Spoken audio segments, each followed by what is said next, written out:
Parduoti galiu sveikatą, gerą savijautą, gyvenimo būdą, produktus. Aš ten sėdėdavau, valgau ir pas mane viskas eina, aš ten skaitau, žiūriu, klausiu. Man norisi paklausti, žinai, apie tą etapą, kai baigėsi. Tai per tą greitį aš tiesiog pridariau labai daug įmanomų ir neįmanomų klaidų. Aš nuo 16 metų labai norėjau šeimos. Mano širdį skylė atsirado, ta prasme, kad jų nebėra. Bet man plyšo širdis, tada ten viskas krito ir atsistoti ir dar panorėti ir dar daryti su kiekvienu tokiu kartu vis darėsi sunkiau. Ir labai gerai, kad atsitiko. Ir žinai, atsitiko taip labai švelniai, be jokių ten dramų didelių. Nebuvo ten jokios dramos, tai aš ten nemiegu, nevalgau. Stresas. O kame man nėra streso? Treniruotė mes. 3 vaikus auginant, visko būna. Aš stebiuosi, kad mes lietuviai, mes turėjom būti italais. O aš toks pasipūtęs egoistas, aš ateinu pas juos klausti, jie man pasako ir aš sugebu dar kvestionuoti juos, žinai. Bet šitame etape aš dabar mokausi juos išgirsti, išklausyti ir tiesiog nieko neklausiant nueiti padaryti. Knyga bent jau buvai užsiminęs, kad moterims va čia lengvesnis sportas, truputėlį toks gražesnis, kalanetika, pilatesas, joga. Kaip tu painiai, kad tu šitas dalykas ištraukė. Esminiai momentai gyvenime mano atsitikę buvo, dėl kurių man teko, pasigailėti, sakykim, taip. Ir viskas mane ten užsipuolė, suvalgė.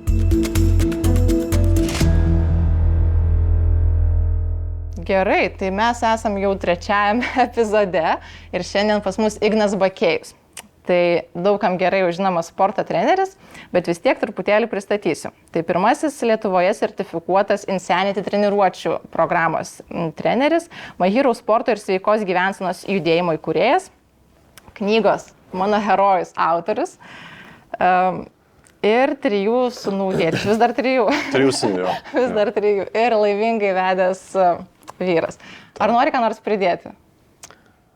Dar prisidėjo keletas dalykų, bet jo, ką norėjai papasakot apie mane, tai tiek. Bet, žinai, dar kažkaip domėdamasi dar ir labiau, kaip čia tave apibūdinti, radau ir kitą apibūdinimą - gyvenimo treneris. Dabar, ne, jau galima taip tave pristatyti. Tai kas telpa į šį? Gyvenimo būdo, ne? Jo, nes jisai kas telpa į šį, žodžiu, gyvenimo būdo pasakymą, tai pradžiai viskas ten, pirmojo eilėje buvo žodis, žinai, tai čia buvo pirmojo eilėje treneris ir tada ten treniravimas ir gilinimasis į tai. Tada iš ten atėjo mytyba, tada iš mytybos ten atėjo energija ir visi kitokie suvokimai, tada iš ten atėjo žinios ar sąmoningumas. Jisai pradėjo labai stipriai ten kilti, augti. Tada visa tai yra kaip tokios 3 pamatinės mano gyvenimo vertybės, ar ant tai, ant ko aš stačiau ir patį My Hero, ir tas mano gyvenimo pokytis vyko ant to. Ir tada paskui atsiranda taip, kad fizinis aktyvumas, tiek, kiek aš jį žinau, jisai ir prasiplečia. Ten nuo to, ką aš žinojau, o dar iš tų net nežinau. O, wow. Tai čia tai, ką aš žinojau, o čia ten, tai čia yra kažkur ten, nežinau, mano lygis. O dar yra lygių, kuriuo aš nežinau, kurie dar yra iki to, ką aš treniruojuosi ir ką aš treniruoju. Dar yra ten ofiso darbuotojai, dar yra ten, žinai, senjorai, vaikai ir ten jų treniravimuose metodikos ir metodai, kur pasirodo žmonėm, tarkim, mes esame ofiso pastate, jiem nereikia to, ką aš darau. Jiem reikia dar iki to, ką aš darau, sužinoti, tai kodėl pečius skauda, kodėl ten kaklas skauda, kodėl migrena, kodėl tas. Ir ten visiškai pasinėriau. Turiu omeny, kad tai žinau, ką žinau, bet to, ko nežinau, pradėjau ten. Tada ten mytyboje irgi pradėjo taip tiesiog irgi atsivėrė. Tai žodžiu, kiekviena ta dalis, kurią aš dariau ir mokiausi, jos ėmė ir atsivėrė labai plačiai. Ir tada aš turėjau, gal sakykim, tai pertrauką imti, nes visko buvo per daug. Ir reikėjo pabūti tokioje studijoje užsidarius ramiai, treniruoti žmonės asmeniškai. Aš tą čia kiek 4-5 metai ir dariau. Ir, ten susivokti, apie ką aš, kas toliau. Gerai, čia sužinojai, gerai padarėjai. Kas toliau, kokia tavo kryptis, kur tu nori eiti. Ir iš ten atsirado, mes kaip tik šiandien su tavim kalbėjom apie kokybę. Tai aš nuėjau kokybę. Iš kiekybės nuėjau į kokybę. Tai o ten toj kokybė atsirado ir coachingas, nes aš vis tiek dirbu su žmonėm. Jie ateina pas mane treniruotis, aš to niekaip nefišuoju ir jie kažkaip mane susiranda. Tai ten mes kalbamės, o mums be kalbant, ten jiem atsiranda klausimų. Ir kažkokių supratau, kad trūksta įrankių. Nes pradžioje, kol buvo tas masinis visas dalykas, tai ten toks duok mums treniruočių ir gero vaibo. Tada prie tų treniruočių ir gero vaibo dar kažką, dar gal kokią stovyklą, gal dar kažką. O dabar jau, kai ateina taip individualiai žmonės ir jie yra daug pasiekę ten, kompanijų savininkai, vadovės ten ir panašiai. Tai aš su jais jaučiu, kad gerai, tą fizinę dalį padarau, galiu kažką papasakoti apie taip kaip treneris. Bet aš matau, kad jiems reikia daugiau ir jie nori daugiau.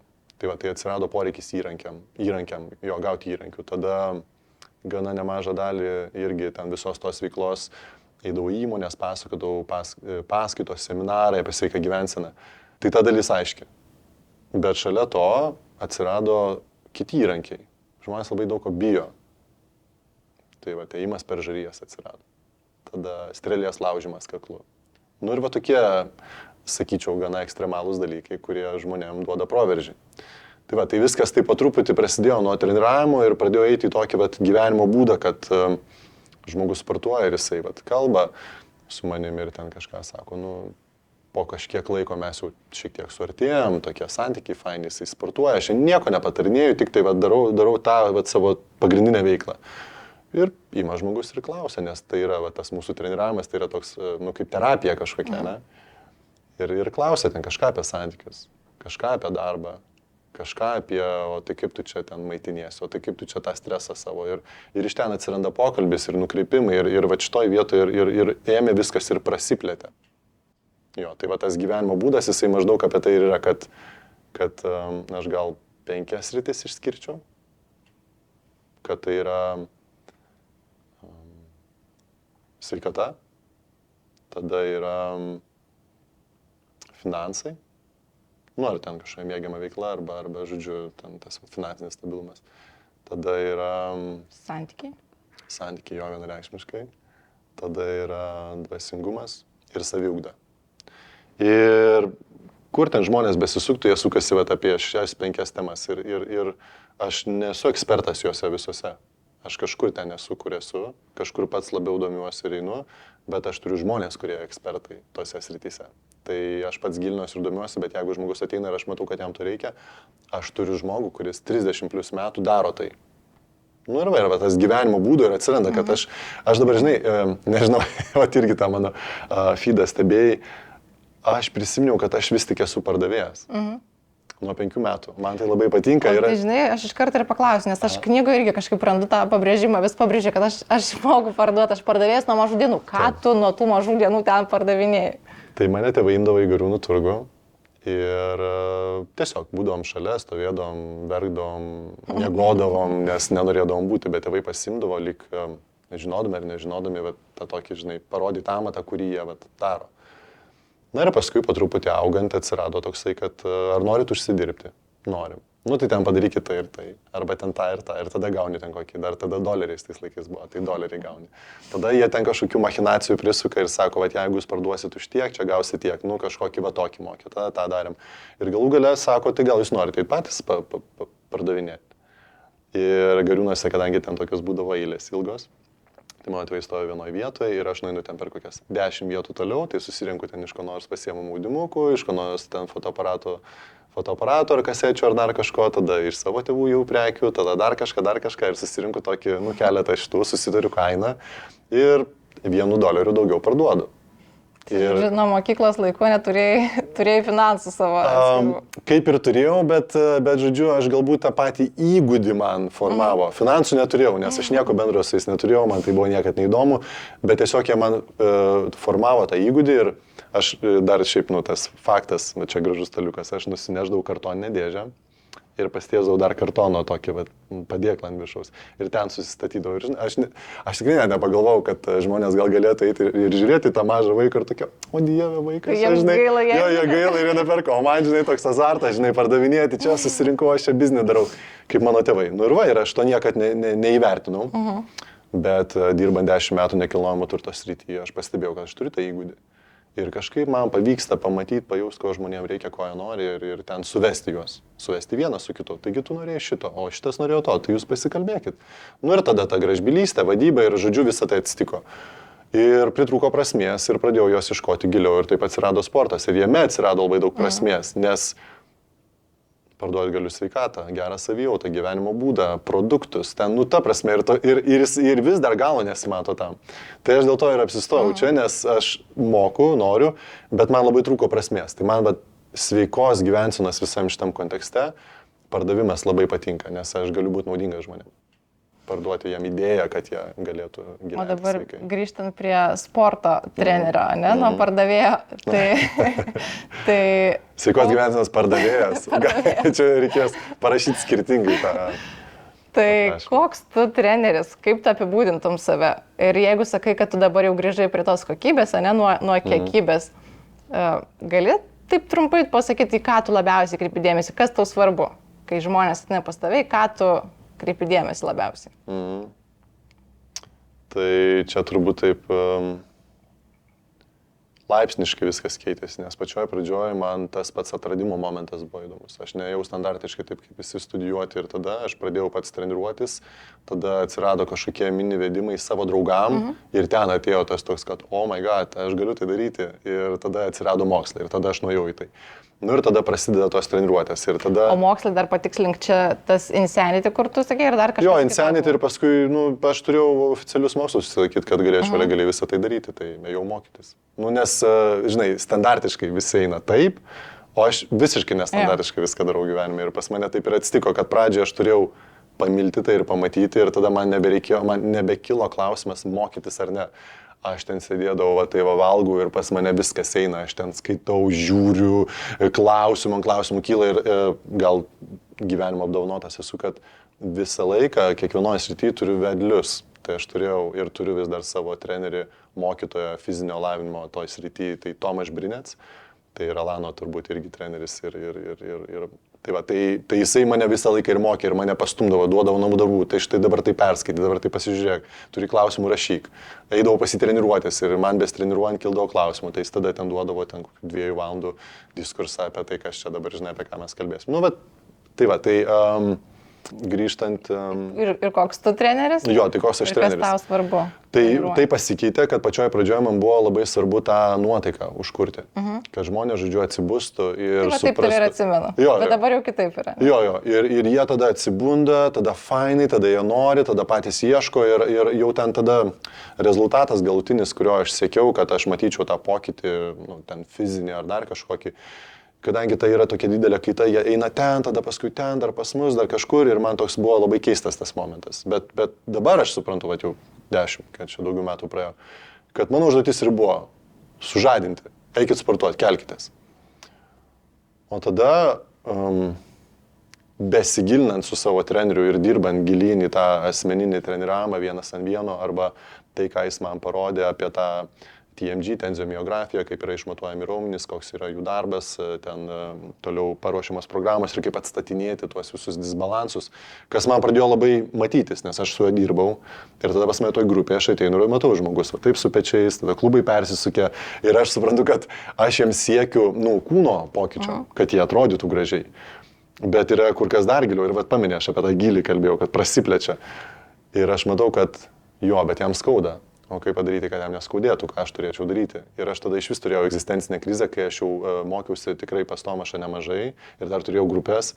Ir aš tiesiog jau sumažinau ten iš 100 žmonių treniruoti į 50, į 40, jau liko 10 žmonių treniruoti.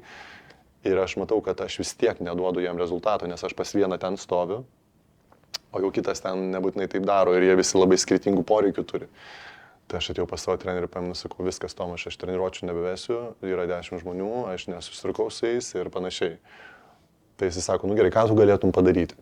Aš sakau, aš manau, kad aš galėčiau jam duoti pačioje pradžioje kažkokių jų asmeninių pratimų, ką jie galėtų pasidaryti. Paskui pačioje pabaigoje kažką tokio bendro, nesudėtingo. Okay. Tai aš taip gal 2-3 mėnesius padirbėjau, tai aš taip dabar prisimenu, kad tai buvo maždaug 10 asmeninių treniruočių per 1 valandą. Kas yra visiškai crazy, nežinau, ten žmogus 2 gali sužiūrėti, 4, super mega treneris 5, bet taip jau jie šiek tiek apdirbti turi būti, o ten pas mane žmonės kreivi išleivi. Tai tai pasirodė man labai sunku ir atsitiko COVID-as ir viskas užsidarė ir man buvo puikiai proga tiesiog viską imti ir nunulinti. Ir paskui aš kažkaip uždariau tas grupės ir pasilikau ties 1-ant-1 ir tada tikrai gavau tą tokį išsipildymą, kuriam ruošiausi ir kurio norėjau, nes tada yra vienam žmogui 1-ant-1, mes su juo kalbam, bendraujam, aš galiu jam dėstyti, tarkim, jis pas mane sportuoja 5 metus, tai čia yra daug valandų, po 1 valandą paskaitos. Nes ašgi nestoviu ir ten neskaičiuoju jo pratimų. Aš kažką jam pasakau, bet yra jo apšilimas, kada mes pakalbam. Tai aš po truputį pradėjau pereidinėti į tą va, tokią gal terapinę dalį, kad aš sujungiau sportą, kas yra ok ir tai yra bazė. Tada aš, tai ką knygą aprašiau. Tada kalbu apie jo kažkokius ten dienos įpročius ir kaip jisai, žodžiu, galėtų sveikiau maitintis ir geriau jaustis. Na ir tada ta sąmoningumo dalis, nes tos 3 dalys sudėtos į vieną, jos tokį duoda vientisumą ir žmogui tada, atlaisvina jį ir jisai tada laisvas tampa. Ir man dar vienas iš tikslų, kurį aš savo keliu sportuojant su žmonėm, tai kad jie savistui galėtų sportuoti be manęs. Tai žodžiu, aš edukuoju juos. Jie ateina nuo pirmos dienos ir aš pradedu juos ruošti taip, lyg vieną dieną aš iškeliaučiau ir manęs nebebūtų. Nes jie išvažiuoja atostogauti, kelionės, dar kažkur. Ir jie išmoksta patys sportuoti. Tai, kaip čia dabar savai vardinti? Bet esmė vis tiek aiški. Tu perėjai iš tokio įkvėpėjo, tokio masinių treniruočio organizatoriaus ir prižiūrėtojo, ne? Nes tikrai man toks kartais atrodydavo, kad ten tiesiog yra My Hero, ne bendruomenė, kur ne visi sportuoti, bet ten tokio kažkokio labai kokybinio, tokio, žinau, tikrai prasimankštinimo nėra iki galo, tai gal. Ta. Ir tada tu ateini, užsikuri, bet reikia eiti ir kažkur, kur tu pasisportuoji dar ir taip kaip tau reikia. Jo, tai gal tą akcentą mes ir dėdavom, ten vaikščiodavo daug trenerių, prižiūrėdavo ir jie tokiu būdu mokydavosi, bet jo, toj masiai ten, sakykime taip, ten tiek daug kokybės ir nepridėsi ir nesužiūrėsi, bet aš visada turėdavau trenerį savo šalia ir aš jau klausdavau, ką man daryti, kad dar labiau prižiūrėti. Ir jisai man duodavo savo įžvalgas ir aš tada paskui komandai perdodavau ir sakydavau, kad mes padarykim taip, kad būtų taip. Tai va. O dar perinant toliau, dar į tą pradžią truputėlį Insanity grįžtant, man kažkaip įdomus tas momentas, kad tu daug kur akcentuoji, kad kai pirmą kartą išbandai Insanity, tu radai toje programoje viską, ko tau tuo metu reikėjo. Ko tu tuo metu ieškojai ir kodėl būtent tos aukšto intensyvumo treniruotės davė tau tos atsakymus? Jo, tai gal tada prieš daug metų atsakyčiau iš fizinės perspektyvos, tai kad tai transformavo mano kūną per 2 mėnesius ir man kaip pardavėjui buvo labai aišku, kaip parduoti šitą žinutę. Tiesiog, prieš ir po, nes tai ką ir deklaruodavo, tai mano buvo... Bet transformavo mane, tu prieš tai krepšinį žaidėjai, tai irgi buvai toks gan fiziškai aktyvus. Jo, bet aš krepšinį žaidžiau, bet aš niekaip galbūt savęs fiziškai neruoždavau tą, ką mus darydavo krepšinėje ir man teko prisiminti, nes žiūriu, kad aš ten greičio pritrūksta, sprogstamosios jėgos pritrūksta, ten ištvermės pritrūksta. Ir aš pradėjau treniruotis, bet iš tikrųjų ta visa istorija, tai... Mano bičiulis, jisai man pristatė šitą programą ir aš tiesiog paėmiau ir išbandžiau, nes aš mėgstu. Man pasiūlė, aš pabandžiau ir man tada atėjo jausmas, kad tai yra tai, ko man reikia. Ir aš visą tai gausiu ir aš būsiu fit, nes aš niekada nenorėjau tapti labai super dideliu, ten su daug raumenų. Man labiau gal buvo noras, kad aš būčiau tiesiog fit ir galėčiau bet ką padaryti, ką reikia. Bėgti, lipti, nešti vaikus, ten, tokia dalis. Aš šitą ir nuėjau. Ir kadangi aš pardavėjas, tai aš tą ir dariau. Kad aš apie tai tiesiog pasakau, ką aš darau ir žmonės tiesiog atsišaukia, o ir aš noriu ir ką aš žinau, kad ten atsišauks labai daug žmonių. Ir dar ką norėjau, dar grįžtant prie to 1-ant-1, tai kad pradžiai grupėje toks buvo jausmas ir noras, kad atsibustų visi, kas yra. Nežinau, ką jie veikia, nežinau, kuo jie užsiema, nieko. Ar jie sėdi ofise, dirba, ten, atlieka savo kažkokią tai siaurą darbą ar platų. O dabar pas mane ateina žmonės, kurie valdo kompanijas, jie yra savininkų, jie ten turi 100, kartais 1000 žmonių. Ir toj vietoj aš padedu, žmogus ateina ir gauna tą pokytį savo vienas ir nuo jo tada prasideda plėtra jau, bet to viso, ką jisai gavo ir jis tada žiūri, kad jo kompanijos vadovus reikia irgi jam pritvarkyti tą savo sveikatą, pažiūrėti, nes jisai kitaip, kad juos stumia, jie daro, bet jie be sveikatos, kiek ilgai jie taip galės varyti. Ir aš kažkaip net niekada nepagalvojau, kad reikia pasirūpinti jų sveikatą. Ir staiga atsitinka tas pokytis jo galvoje, kad jisai turi jais pasirūpinti. Ir tada tie vadovai nenori, čia tu palik mus ramybė, tada keičiasi vadovai, tada ateina tokie kaip ir jisai. Žiūrėjau, tas pokytis. Ir aš pamačiau tą prasme, kad nebūtinai man tą visą masę daryti. Aš treniruojant galiu ir asmeniškai žmonės daryti, kurie duoda pokytį masiai. Bet aš likau prie televizijos, likau prie kažkokių ten social medijos ir aš ten esu, ta masė liko, bet nebe fiziškai. Jo, tai apie tą masę ir apie tas daugybę veiklų irgi norisi paklausti, nes čia kažkaip tinklalaidai, man atrodo, vienoje klausytojo pokalbio, kur sakai, kad vienu metu veikia 14 skirtingų veiklų, skamba tikrai kaip didelis persidirbimas. Ir aš bandžiau, suskaičiuoti, gal tu man gali truputėlį dar praplėsti, kas ten per veiklos, tu tiesiog, įdomu. tu vedei savo laidą televizijoje, ne, podcastą, čia viskas vienu metu, įrašinėjai knygą, Tai laida buvo treniruotės. atskirai, tada podcastas atskirai. Spėju, dar tai yra kažkoks paskaitų vedimas, ne? Trenerių ruošimas, visa administracija, ten marketingas, komunikacija, knygos rašymas, tada buvo kelionių organizavimas Į Balį. į Balį ir panašiai. Tada Sporto stovyklų. kelionės čia buvo, Taip, ne? nu tokia sąmoningumo, Jo. ten viskas viename. Tada treniruočių vedimas, kas be ko, nes čia kažkurioje vietoje šį praleidau. Tada... Šeima įtraukta iš tas sąrašas? Ne, šeima šitoje vietoje nebuvo, nes tai buvo mano ten toliau kažkokie produktų pardavimai, tada bendradarbiavimas su visais skirtingais įmanomais projektais, nes ateidavo žmonės, reklamų kažkokie, va, ten kūrimas, kur ateidavo užsakymai kažkokie iš tų ir jie irgi finansais būdavo ir, nu tai va, 13 ir dar kažkur ten vieną rašiau. Ir kaip tada tau atėjo? Man labai patiko. Aha. Man viskas labai patiko ir tiko ir aš viskam, kam radau laiko bet dabar aš suprantu, kad tas insanity, kodėl man jo reikėjo, nes aš turėjau tapti fit, labai fit, bet taip super fit, kad aš būčiau va tokioj būsenoj. Kur viską nori, viską gali priepti. Jo, ir labai daug energijos, labai visas greitai varau čia iš susitikimo į susitikimą, viskas sustiguota, nes galbūt man didesniam būtų žymiai sunkiau tą daryti, nes, žinai, sėdėti valgyti, o čia aš toks labai lieknas, raumeningas, viskas greitai, čia pakeliu kažką suvalgau, važiuoju, ten aš net prisimenu, atvykęs buvo vienas vaikinas ir jisai norėjo mokytis iš manęs. Sako, aš čia, žinai, išsirinkau krūvą žmonių ir aš noriu, pasirinkau tave, tu man labiausiai tinki, aš norėčiau pas tave mokytis. Aš ten, žinai, buvęs narkomanas toks. Ok, žinai, o man ten o supras, kad tai yra labai didelis greitis. Nu, ten viskas, va tai varo. Ir čia jisai atvaro, aš taip stop. Žiūriu, sakau, gerai, ok, narkomanas. Nu, gal viskas bus gerai. Žinai, aš toksai. Sakau, gerai, ką nori daryti? Nu, aš nieko neturiu ką daryti. Sakau, tai gerai, žiūrėk, yra mūsų didelės patalpos, 1200 kvadratų, jas galima valyti, plauti ten kiekvieną dieną. Nu ir viskas, tai bus čia tavo atlygis ir mes dirbam kartu. Bet o kaip aš tada būsiu su tavim? Tai gerai, tai kur man reikia važiuoti, tu važiuoji su manim. O ką reiškia važiuoju, aš važiuoju, tai ten telefonas dar kažkas labai neatsakinga. Tai jis staiga tapo tuo, kuris mane veždavo visur. Ir man ten reikia nuvažiuoti kokios Ignalinas, aš ten nedamiegojęs, nepamiegojęs. Tai jisai veža, aš miegu. Nu, žodžiu, toks buvo labai gražus etapas, aš jam esu labai dėkingas už tai ir duoti iki tokio lygio, kad, žodžiu, tai, ką aš dariau išpildyti, turėjo labai daug kas atsitikti. Turėjo atsitikti ir Alanas su Mariu mane, kurie labai, labai daug padarė ir jie perėmė praktiškai visą tą krūvį ir jie patys tempė visą tą dalį, ko aš ėjau toliau plėsti arba, ten, nežinau, įgyvendinti savo potencialą arba pamatyti, ką aš iš tikrųjų galiu padaryti, kai darau taip chaotiškai, nekokybiškai. Tai dabar aš atsitraukęs esu ir dabar mokausi tą patį, ką dariau, padaryti kokybiškai, išlauktai, neskubant. Pavyzdžiui, mes kalbėjome apie tavo tas pokalbius. Tai mūsų irgi buvo online treniruočių programa, nufilmuota, tokia, tipo, studijoje, kažkas ten yra, mikrofonas biški čirška, nečiška, ten vaizdai tokie, žodžiu. Ir tai jūs turėkit tokią programą. Programa labai gera. Bet be kokybės. Tada mano žmona sako, žinai, reikėtų, kad būtų gražu, baltai, kažkur studijoje. Ir mes padarėm. Ir ten atitinkamai kainuoja 10 000 pinigų, bet už tą programą jau dabar kelinti metai ir atrodo kaip vakar padaryta.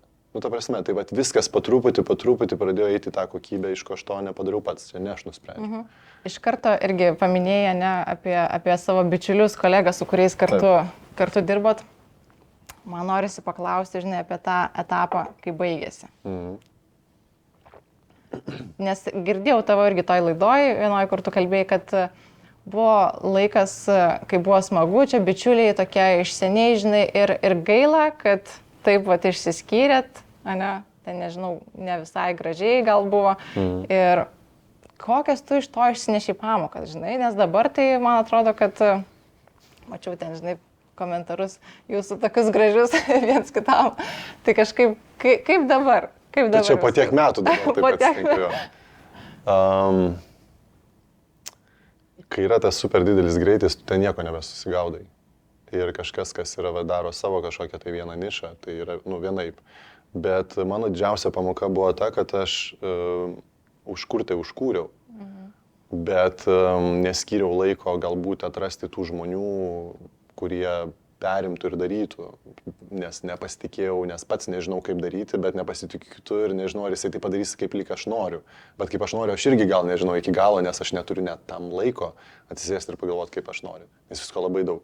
Nes įsivaizduok, ateina tau paskirtis, ką tau reikia daryti ir tu šiandien sakai tą patį. Kai pradėjau daryti, tai va taip pop ir viskas pasidarė.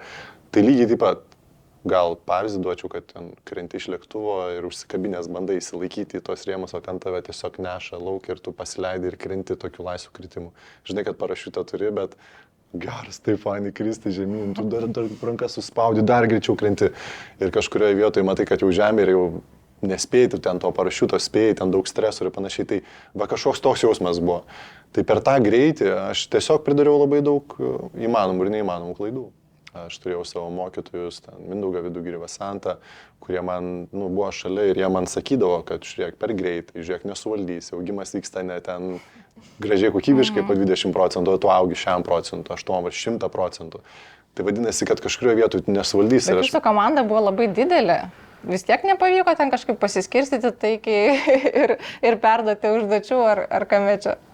Jo, matai, buvo statoma viskas ant vertybių. Vertybinis pagrindas, kad mes visi turim tada nevartoti alkoholio. Nes tame etape aš labai kraštutinumuose buvau. Arba.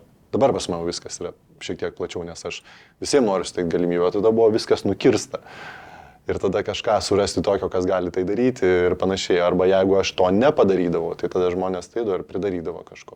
Va ten, pavyzdžiui, tas pirmas mano etapas, kai aš dariau My Hero. Paskyriau ten greitai, ne My Hero, o Get Fit. Paskyriau greitai vadovus, ten viską ir aš vėl nuvariau savo. Ir kažkas darė ir padarė savo. Sako, tai tavęs čia nebereikia kaip ir. Ir tada aš turiu atsitraukti visą tai, ką kūriau, ir tada pirmasis ten skilimas ir lūžimas ten buvo.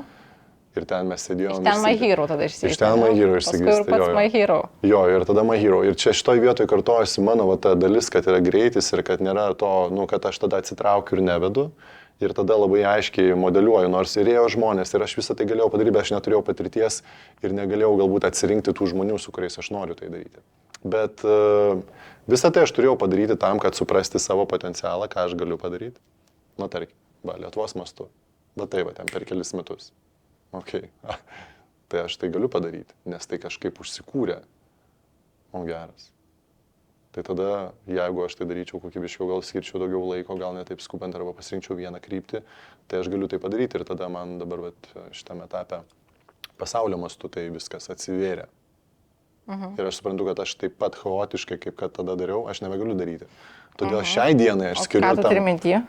Šiai dienai aš skiriu tam laiko, kad kiekvieną tą dalį, kurią aš vystau ir, tarkim, einu viešai kalbėti. Tai Lietuvos mastu užtenka, užsienio mastu neužtenka. Tai yra atsirado tarptautinė kompanija, sveikatingumo kompanija, kuri kūrė produktus ir aš daug metų juos vartoju ir su jais nieko nedariau. Ir aš dabar pradėjau su jais dirbti.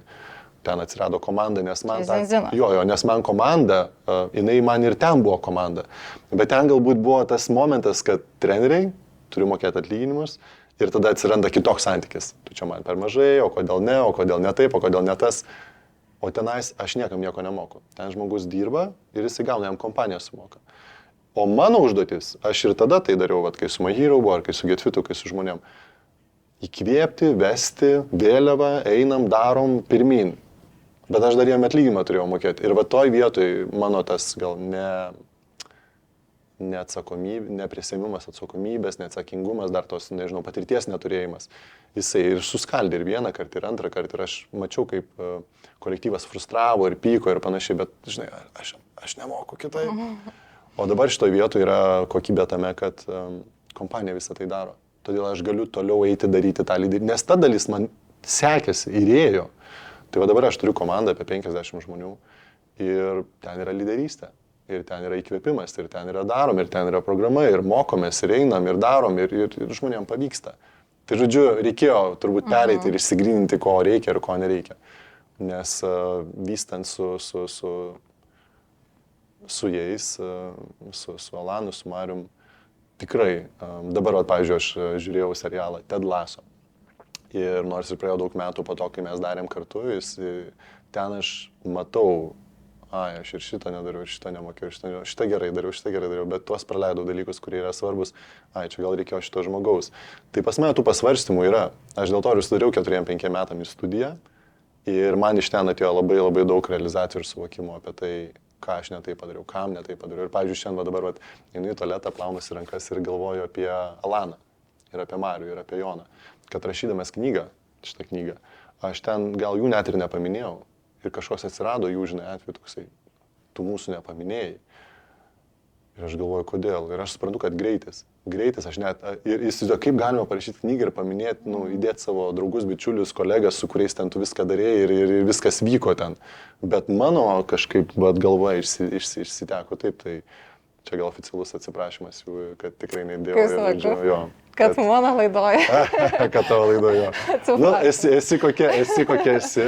Ir tai pritraukia, bet kad jo, šitie vyrai tikrai labai daug padarė, bet aš manau, kad visi mes vienas iš kito labai daug ko išmokom. Ir Alanas, kaip matom, labai sėkmingai ten viską vysto. Ir Marius savo turėjo pamokų. Ir dar Jonas toksai buvo ten pačiam Getfite. Tai žodžiu, mes visi gavom kiekvienas, ko nusipelnėm. Ir ne tik gerąją, bet ir blogąją prasme. Žodžiu, visko gavom. Gerai, o tai tada kita tavo kolegė yra tavo žmona? Taip. Kaip jums? Kolegė. Jinai yra mano vadovė. Tavo vadovė. Kaip skamba keistai, ne tavo kolegė? Ne, jokio keistumo. Mes iš tikrųjų, kai susipažinom, mes pradėjom nuo to, kad mes dirbom kartu. Iš karto. Aš pasiūliau į darbą, aš dirbau Belmonto restorane ir aš sakau, gal tu norėtum. Ir jinai kitą rytą atvažiavo ir mes pradėjom taip dirbti. O jūs labai anksti šeimą sukūrėte, ne? Jūs ten kažkaip rašė knygoje, kad po kelių savaičių... Po 2 savaičių pažinties jūs jau gyvenat kartu. Jo, mes apsigyvenom. Kur jūs taip Mama jos pagailėjo mūsų, kad mes čia, žodžiu, naktimis bastomės ir kažkur paskui aš važiuoju namo, grįžtu atgal, jin sako, taigi miegokit, yra kambarys. Tai ačiū jai už tai, labai dėkoju. Bet mes kur skubėjom... Čia jos. Kur skubėjom? Neįsivaizduoju, aš nuo 16 metų labai norėjau šeimos. Ir aš ieškau tos tinkamos moters ir su viena draugau, ir matau, kad ne, ir aš kai pamačiau savo žmoną, toks pem girtas, aš pakeldamas akis, nes aš nuo laiptų nukritau, atsistojau, Vaidas Baumila šalia stovi, mes su juo mokėmės kartu draugai. Ir aš toks, taip atsičiūkinu Vaidą, žiūriu ir aš taip keliu akis ir matau kojas savo žmonos, blauzdas. Man tai buvo, kažkoks tas, žinai, tvirtos kojas, ten labai stipri ir galinga moteris bus. Tada kylu į viršų, tada matau visą kūną, tada jinai nusisukas, tada atsisuka ir aš pamatau veidą ir man kažkaip turbūt tas blauzdas jos pamatysius. Man tapo aišku, kad jinai bus mano žmona. Ir viskas ir dėl to taip greitai atsitiko, nes aš nebenorėjau švaistyti laiko. Aš įsimylėjau iš karto, jinai irgi įsimylėjo, žodžiu, ir ten tada visokių dramų, kaip tik tai kam ir nepriklauso. Bet viskas labai greitai vystėsi ir ten gal po 3-4 metų atsirado vaikai. Greitai visai. Jo. Tai va, tai kiek 24 dabar Bernardui, 14, tai va. 24 kažkas tokio, jau vaikai tai dar 9 mėnesiai laukti, dar prieš tai dvynukai buvo pas mus, įvyko persileidimas, tai dar ten porą metų atgal, tai va kažkas 22. Bet aišku, mano žmona čia būtų tai pataisytų, nes labai gerai datas. Ir kaip jums tada sekasi dabar dirbti kartu? Mes džiaugiamės, kad kartu, nes staigia puolėm į šeimą ir auginom vaikus. Ir mes nieko nematėm, mes neilsėjom, neatostagavom, ten netgi vystant veiklą, mano kolega mane išsiuntė, nes sako, tu turi važiuoti ir mes ne kažkokie Kiprė buvom, dar mūsų vaikai maži, bet ten buvo su jais karštai, verkė, ta prasme, tos atostogos tokios. Ir mes tuos beveik 19 metų esam kartu, mes neturėjom, realiai neturėjom. Mes visą laiką dirbom, rūpinomės vaikais, tada mano buvo karjeros ten 10-13 metų, ten visas tas ir Getfitas, Insanity, Getfitas, My Hero dabar aš su žmona darom. Ir dabar mes tik pradedam vienas kitą atrasti, nes visą laiką buvo tiesiog tokia virtinė, viskas greit ir tie kritimai nuopuoliai nėra lengvi. Turiuomenį, jie mano draugai. Mano širdį skylė atsirado, ta prasme, kad jų nebėra ir aš dabar su jais nieko nebedarysiu, nes ten, žinai, dėl finansų ar dėl kažko, ar dėl ko, bet kiekvienas ten turi savo truputį istoriją ir papasakotų. Bet man plyšo širdis, tada ten viskas krito, tada dar kažkas ir atsistoti ir dar panorėti ir dar daryti, su kiekvienu tokiu kartu vis darėsi sunkiau. Ir šitas mano paskutinis kartas, kurį aš dabar dariau, ir jis ir buvo apie tai, kad nebeskubėti, o daryti kokybiškai. Ir mes su žmona, gal Zinzino yra jos noras, nes tenais yra taip, ta kompanija. Viskas ten labai kokybiškai, skandinaviškai, prabangiai, gala vakarienės, kelionės 5 žvaigždutės. Jai tai patinka ir jai visada tai patiko. O vat aš norėjau tokio etapo, tai aš savo ten išsitaškymo, patyrimų, ten visokių, ten žarijos, ten sąmoningumas, stovyklos, žodžiu, kuo labiau ten ištaškyti save. O jai vat norisi taip gražiai, kokybiškai. Tai va dabar yra tas etapas, kai aš einu su ja, man ten labai patinka, aš ten randu ką veikti, nes aš žinau ką veikti, bet aš matau, kad jai ten labai patinka. Aš kaip tik ir norėjau klausti, žinai, va irgi taip tavęs klausant kitur, apie tavęs skaitant, atrodo visą laiką, kad tu esi tas pionierius šeimoje, tas revoliucionierius, žinai, kuris atneša idėjas ir visa šeima turi prisitaikyti. Mes dabar nevalgysime mėsos gan griežtai, ne, ten negersim alkoholio, ten nerūkysim. Ir Simona kažkaip taip, vat, jai tai pavyksta ne taip kantriai, gražiai prisitaikyti ir atrodo viskas gerai. O yra tų atvejų, kai Simona įneša idėjas, nu tai va be šitos benzino, ne, kur tau tenka prisitaikyti. Tai pasakysiu atvirai, visos idėjos, kurios įvyko ir visi mano gyvenimo pokyčiai ir bet ką aš dariau visą laiką gyvenime, ten buvo jos idėjos. Nu, ten tarkim alkoholio. Išskyrus alkoholio. Alkoholio atsisakyti, jo, aš gal ten sprendimas toks atsitiko. Mėsos jinai prašė seniai, kad nevalgyti, tai aš kažkaip turiu tą, jinai pameta idėją, aš tada su ja susigyvenu, tada ją imu ir įgyvendinu, nes kitokiu atveju ją reikėtų ją įgyvendinti, bet jinai to nenori daryti, todėl jinai man. Tai jinai kiekvieną ten bet kokį dalyką, tik tai mano problema, mano iššūkis ir problema, kurį aš turėjau ir po truputį jau jisai ten yra praeitis, kad aš neklausydavau jos. Noriu kaip noriu. Mano vidurinysis Leonardas sako, noriu kaip noriu. Žodžiu, ir tada ką atsakyti. Bet jos šitoj vietoje buvo kantrybė, kad jinai laukia, kol aš darysiu tą savo noriu kaip noriu. Ir ištaškysiu, ir Getfitas, ir My Hero, ir jinai kiekviename etape man sakė, nedaryk taip. Getfitas sakė, nedaryk taip, niekam nieko, čia neperašyk nieko, pats daryk. Nepadariau. Tada stovi žiūri mane. Tada su bendrais... Garsiai pasako, sakiau taip, ar patiko? Garsiai, bet vieną kartą tik buvo pasakius po Getfito, po jau su My Hero, su Olanu, su Marium, tai tokio nebuvo, bet jinai sakė. Ir jinai primindavo, bet aš vis tiek, aš pats turiu. Žinai, mano ten pamokos turi būti, mano pamokos, jų pamokos, žmonės ten turėjo sudalyvauti visame šitame reikale. Kažkas tai turėjo atsitikti. Ir labai gerai, kad atsitiko. Ir žinai, atsitiko taip labai švelniai, be jokių ten dramų didelių. Nebuvo ten jokios dramos, tiesiog... Aš neskyriau laiko hebrai, nes aš jau ten kažkur kitur buvau. Alanas labai pyko ir tai buvo ir mes metus laiko praktiškai net nesišnekėjom. Ir aš tiesiog turėjau priimti sprendimą, nes aš žinau, kad jis to nepadarys. Ir mano kaip vadovo užduotis buvo tada priimti sprendimą nepatogų ir visiems nemalonų tam, kad išlaisvinti žmogų.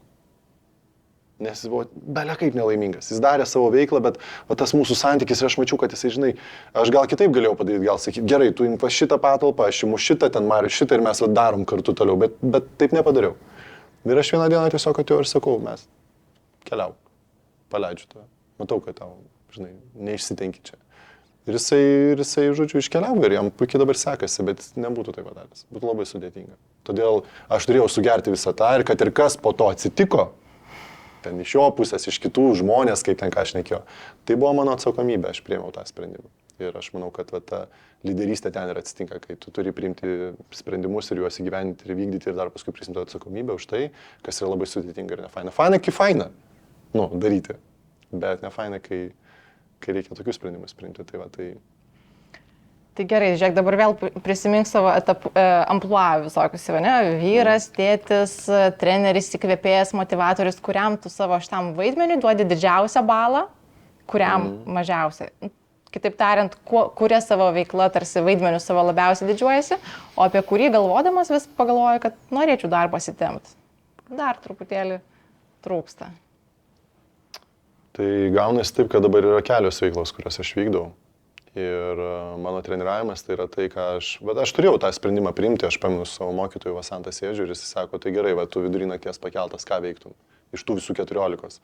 Ir aš sėdžiu ir mąstau, jeigu aš ten TV laidą man reikia, tai jeigu taip galiu laisvų formatų šnekėti, galiu. Bet jeigu man reikėtų, žinai, tekstą, ir man teko laidą filmuoti, kur tekstas atkaltas ir aš pradedu ten, visiškai ten mirštu. Ir nebegaliu, man nebėra jokio noro ir ten yra tik didžiulis stresas. Ne, šito nenorėčiau, gerai. O prieš atsistoti auditoriją, tarkim, 10 000, tiek buvo žmonių. Bet stresas didelis, bet jeigu atsistoju prieš 80 vadovų, dieve, jie ten visi ir man dar didesnis stresas ir aš ten nemiegu, nevalgau. Stresas. O kame man nėra streso?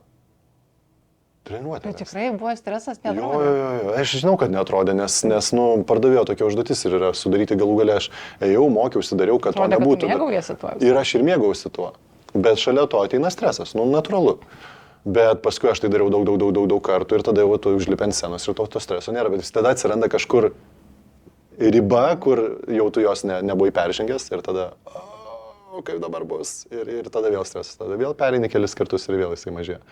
Tai ta dalis. Tai aš, žodžiu, vesdamas treniruotės, aš jaučiuosi visiškai atsipalaidavęs ir tai man yra natūralu, man ateina pratimai, įkvėpimai, kaip ką daryti. Aš labai aiškiai matau, kaip žmonės sportuoja, treniruojasi, ką jie daro, ko jam reikia. Aš ateinu, aš jaučiu tą žmogų, sakau, kas tau net, kaip tu jauties, aš nemėgau. Tai gerai, tai šiandien tampysime. O Dieve, ačiū, kaip norėjau, arba ateina ten programa surašyta. Sakau, žiūrėk, ko šiandien norėtum? Va taip realiai. Mano programa, ko tu norėtum? Aš norėčiau išdažyti boksą. Sakau, gerai, varom.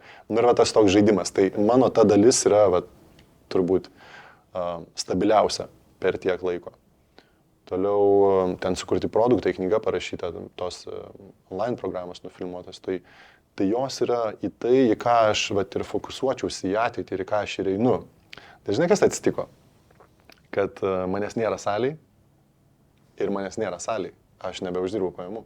Aš turiu kažkur keliauti, viskas, tai arba aš turiu tada vėl trenerius surinkti ir tada tą dalį daryti, bet tada vėl aš einu į tą patį, vėl ten santykiai, vėl aiškinimasis, vėl atlyginu, vėl tas. Ir aš nenoriu į tai eiti, iš tikrųjų.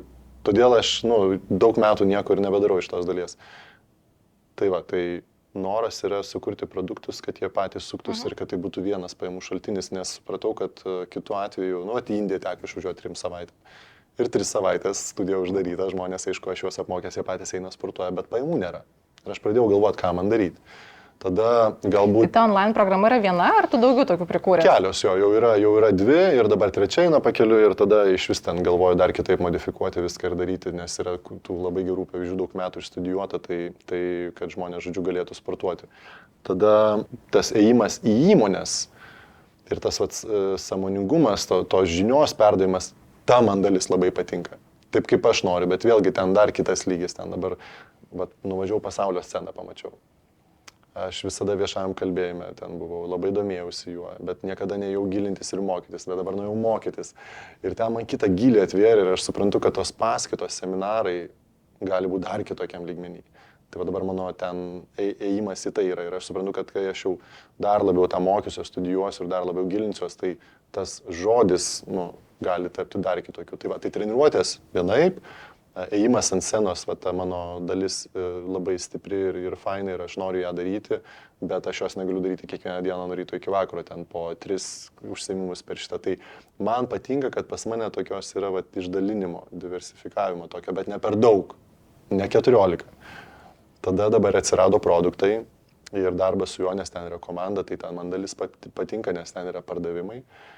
Tai ir tenais yra galimybė ir aš tą darau taip, kad manęs ten ir nereikėtų. Pat aš galėčiau su komanda dirbti, kažkiek skirti laiko, bet jie patys apsimoka, patys dirba. Tai va kažkas panašaus kaip su tais produktais. Ir aš pradėjau studijuoti dabar coachingą. Tai va dar ta coachingo dalis atsirado, kur atsirado žmonių konsultavimas 1-1, ko aš labai norėjau, bet aš labai daug to dariau anksčiau, kad aš kišdavau savo. Tai tu žiūrėk, va čia pavyzdys, čia tai buvo, čia taip mačiau. O coachingas jis yra visiškai nuasmenintas, tu nueini nuo savęs, žmogaus yra problema, jisai ją sprendžiasi, nes jisai pats ją susikūrė, o aš tik užduodu klausimus.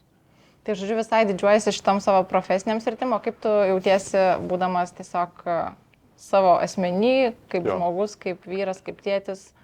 Taip. Jauti, kad kažkaip tarsi tokį, nežinau, kartais kaip būna, žinai, moterim čia būdinga labiau, noriu būt dar čia mažiau ten, nežinau, kelt balsą, mažiau tą daryti. Ta prasme, turi tokių kažkaip, kur nori pasitempti, ar tu taip jautiesi pakankamai, taip kaip mokai, taip tobulai viską ir pritaikantis? 3 vaikus auginant, visko būna. Ir aš net sakyčiau, kad aš stebiuosi, kad mes lietuviai, mes turėjom būti italais. Ten su visokiais ten rytiniais. Lėkštės skraido. Jo, lėkštės neskraido, bet rytiniai pakelti balsai ir ten, žodžiu, čia dabar daryk tą, dabar daryk aną ir ten kiekvienas rytas visai greit, go. Minutė į minutę. Tai coachingas. Man jisai padėjo. Asmeniškai tau padeda. Jo, jis, ta prasme, Povilas Petrauskas tiesiog, jis jau daug metų tai daro ir aš sėdėjau, užsiėmime pirmam jo, jau ten nusprendžiau, kad studijuosiu ir laikysiu egzaminą, metai laiko mokslai ir mes ten pirmas užsiėmimas ir pirmoji dienoje ir jisai kažką tokio, pasako ir man ten atsivėrė mano, ta dalis, apie kurią tu kalbi, asmeniškai, o koks aš, kaip aš elgiuosi ir tada man tapo aišku, kodėl mano šitas tas etapas praeitas, jisai buvo toksai, su skilėjim, su nuopoliais, su išsiskyrimais ir panašiai, nes atsakomybės neprisimimas labai didelis. Neprisėmau už nieką. Visi tik daro, o ne aš. Tokia mintis ir buvo. Ir tada paskui, kur jie kažko nepadaro, tai tu nepadarėjai, bet vis tiek viskas sukasi tai mane. Ir tada taip giliai lindau ir tenais atsirado ir tie patys santykiai su žmona 19-20 metų ir ko aš nepadariau ir ką netaip dariau ir ką daug metų netaip dariau ir ką dabar galiu padaryti. Ir staiga atsirado toksai, kad viskas, aš jau dabar atsakingas. Aš nebegaliu padaryti kitaip. Išgirdau, nebegaliu gyventi kitaip. Ir tada dabar mokuosi daryti taip, gyventi taip. Tada atsakomybė už savo vaikus. Tai aš su jais būnu ir darau daugiau gal, arba, nevardinsiu, kad daugiau, bet darau nemažai. Kad jie augtų, tobulėtų ir kad būtų, žodžiu, asmenybės.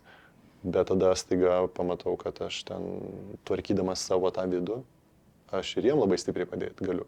Ir tada, bet jie, ne vienis, jie vienas kaip asmuo, vienas, kitas, trečias. Ir tada dar žmona, ir tada dar draugai, ir tada dar mano artimieji šeima. Tai mano šie metai, tai aš jau įeidinėjau iš praeitų metų į šiuos metus, yra apie santykius, apie tvarkymąsi, apie... Nedaug ten ką sudėlioti reikia, nes viskas kaip ir vyko, neišdraskyta. Ir aišku, dar žmonai tas padėkos visada jos eis, kad jinai tokia tikrai kantri buvo ir laukė ir matė ir panašiai. Tai dabar aš gaunu pasiekmes to.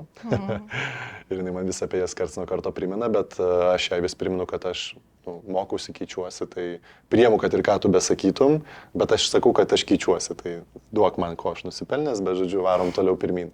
Ir ta veikla, kur mes dabar kartu esam, jinai mums atvėrė, aš nepabaigiau, aš pasakau, dabar prisiminiau, kad mes pradėjom kartu dirbti, keliauti ir mums tai abiem labai patinka. Kelionės, viešbučiai, pabūt, padirbt, pasėdėti seminaruose. Aš gaunu... Laikas be vaikų? Laikas be vaikų, jo. Aš gaunu kažkokios man transformacijos vyksta, jinai gauna transformacijos vyksta, mes vienas kartu šalia kito ir vienas kitą matom. Žinai, jeigu jinai dirbtų kažkur, o aš dirbčiau kažkur ir tada mes susitinkam, va tiek, kiek susitinkam, per atostogas. O čia veikla kartu, mes nemažai laiko praleidžiam kartu ir mums tinka, nes jau visiems. O jūsų meilės kalbos sutampa? Perskaičiau šitą knygą, perklausiau. Aš perklausiau.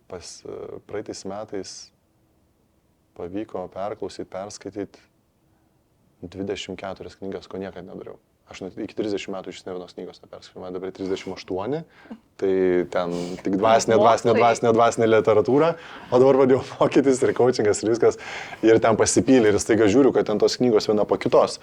Ir jo, aš perklausiau ir kai kurios sutampa, rūpestis vienas kitų, mes rūpinamės, kai jinai manim rūpinasi, aš turiu priimti, kai jinai manim rūpinasi, ta prasme, kai aš jau rūpinasi, jinai turi priimti. Tada, o paskui ten išsiskiria keletas, bet aš bent jau perskaičiau.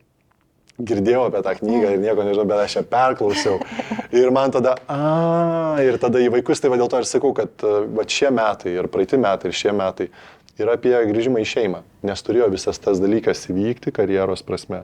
Tada sustoti, susimastyti, tada atsirinkti apie ką aš ir kaip aš ką noriu daryti ir tada va dabar, tai šita dalis važiuoja.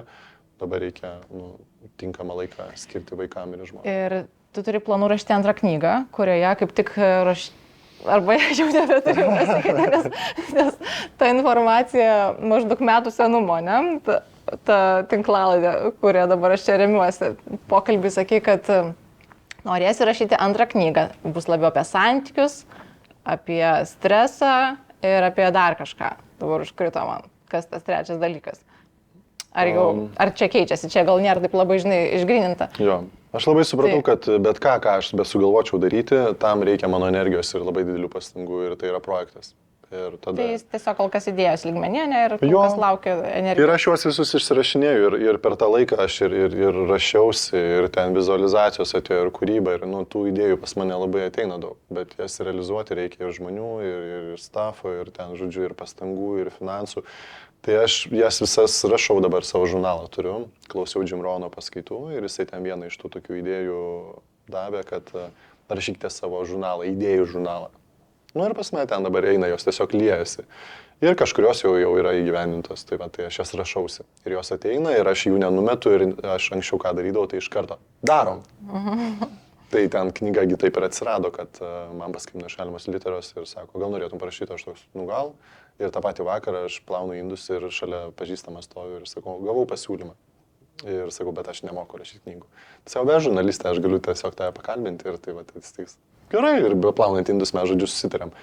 Tai ta knyga ir atsitiko ir gal tavo spontaniškumo, kai tada buvo, tai viskas ir nutiko. Bet dabar aš noriu tą knygą parašyti labiau išjaustai. Kad ir tokių pačių principų, bet jau aš ten turbūt šiai dienai tiek, kiek visko įvyko, galima būtų ir dar 4 knygas parašyti. Bet norisi labai konkrečiai. Ir žinai, vat knyga šitą atsitiko dėl to, kad aš turėjau va šitą dalį.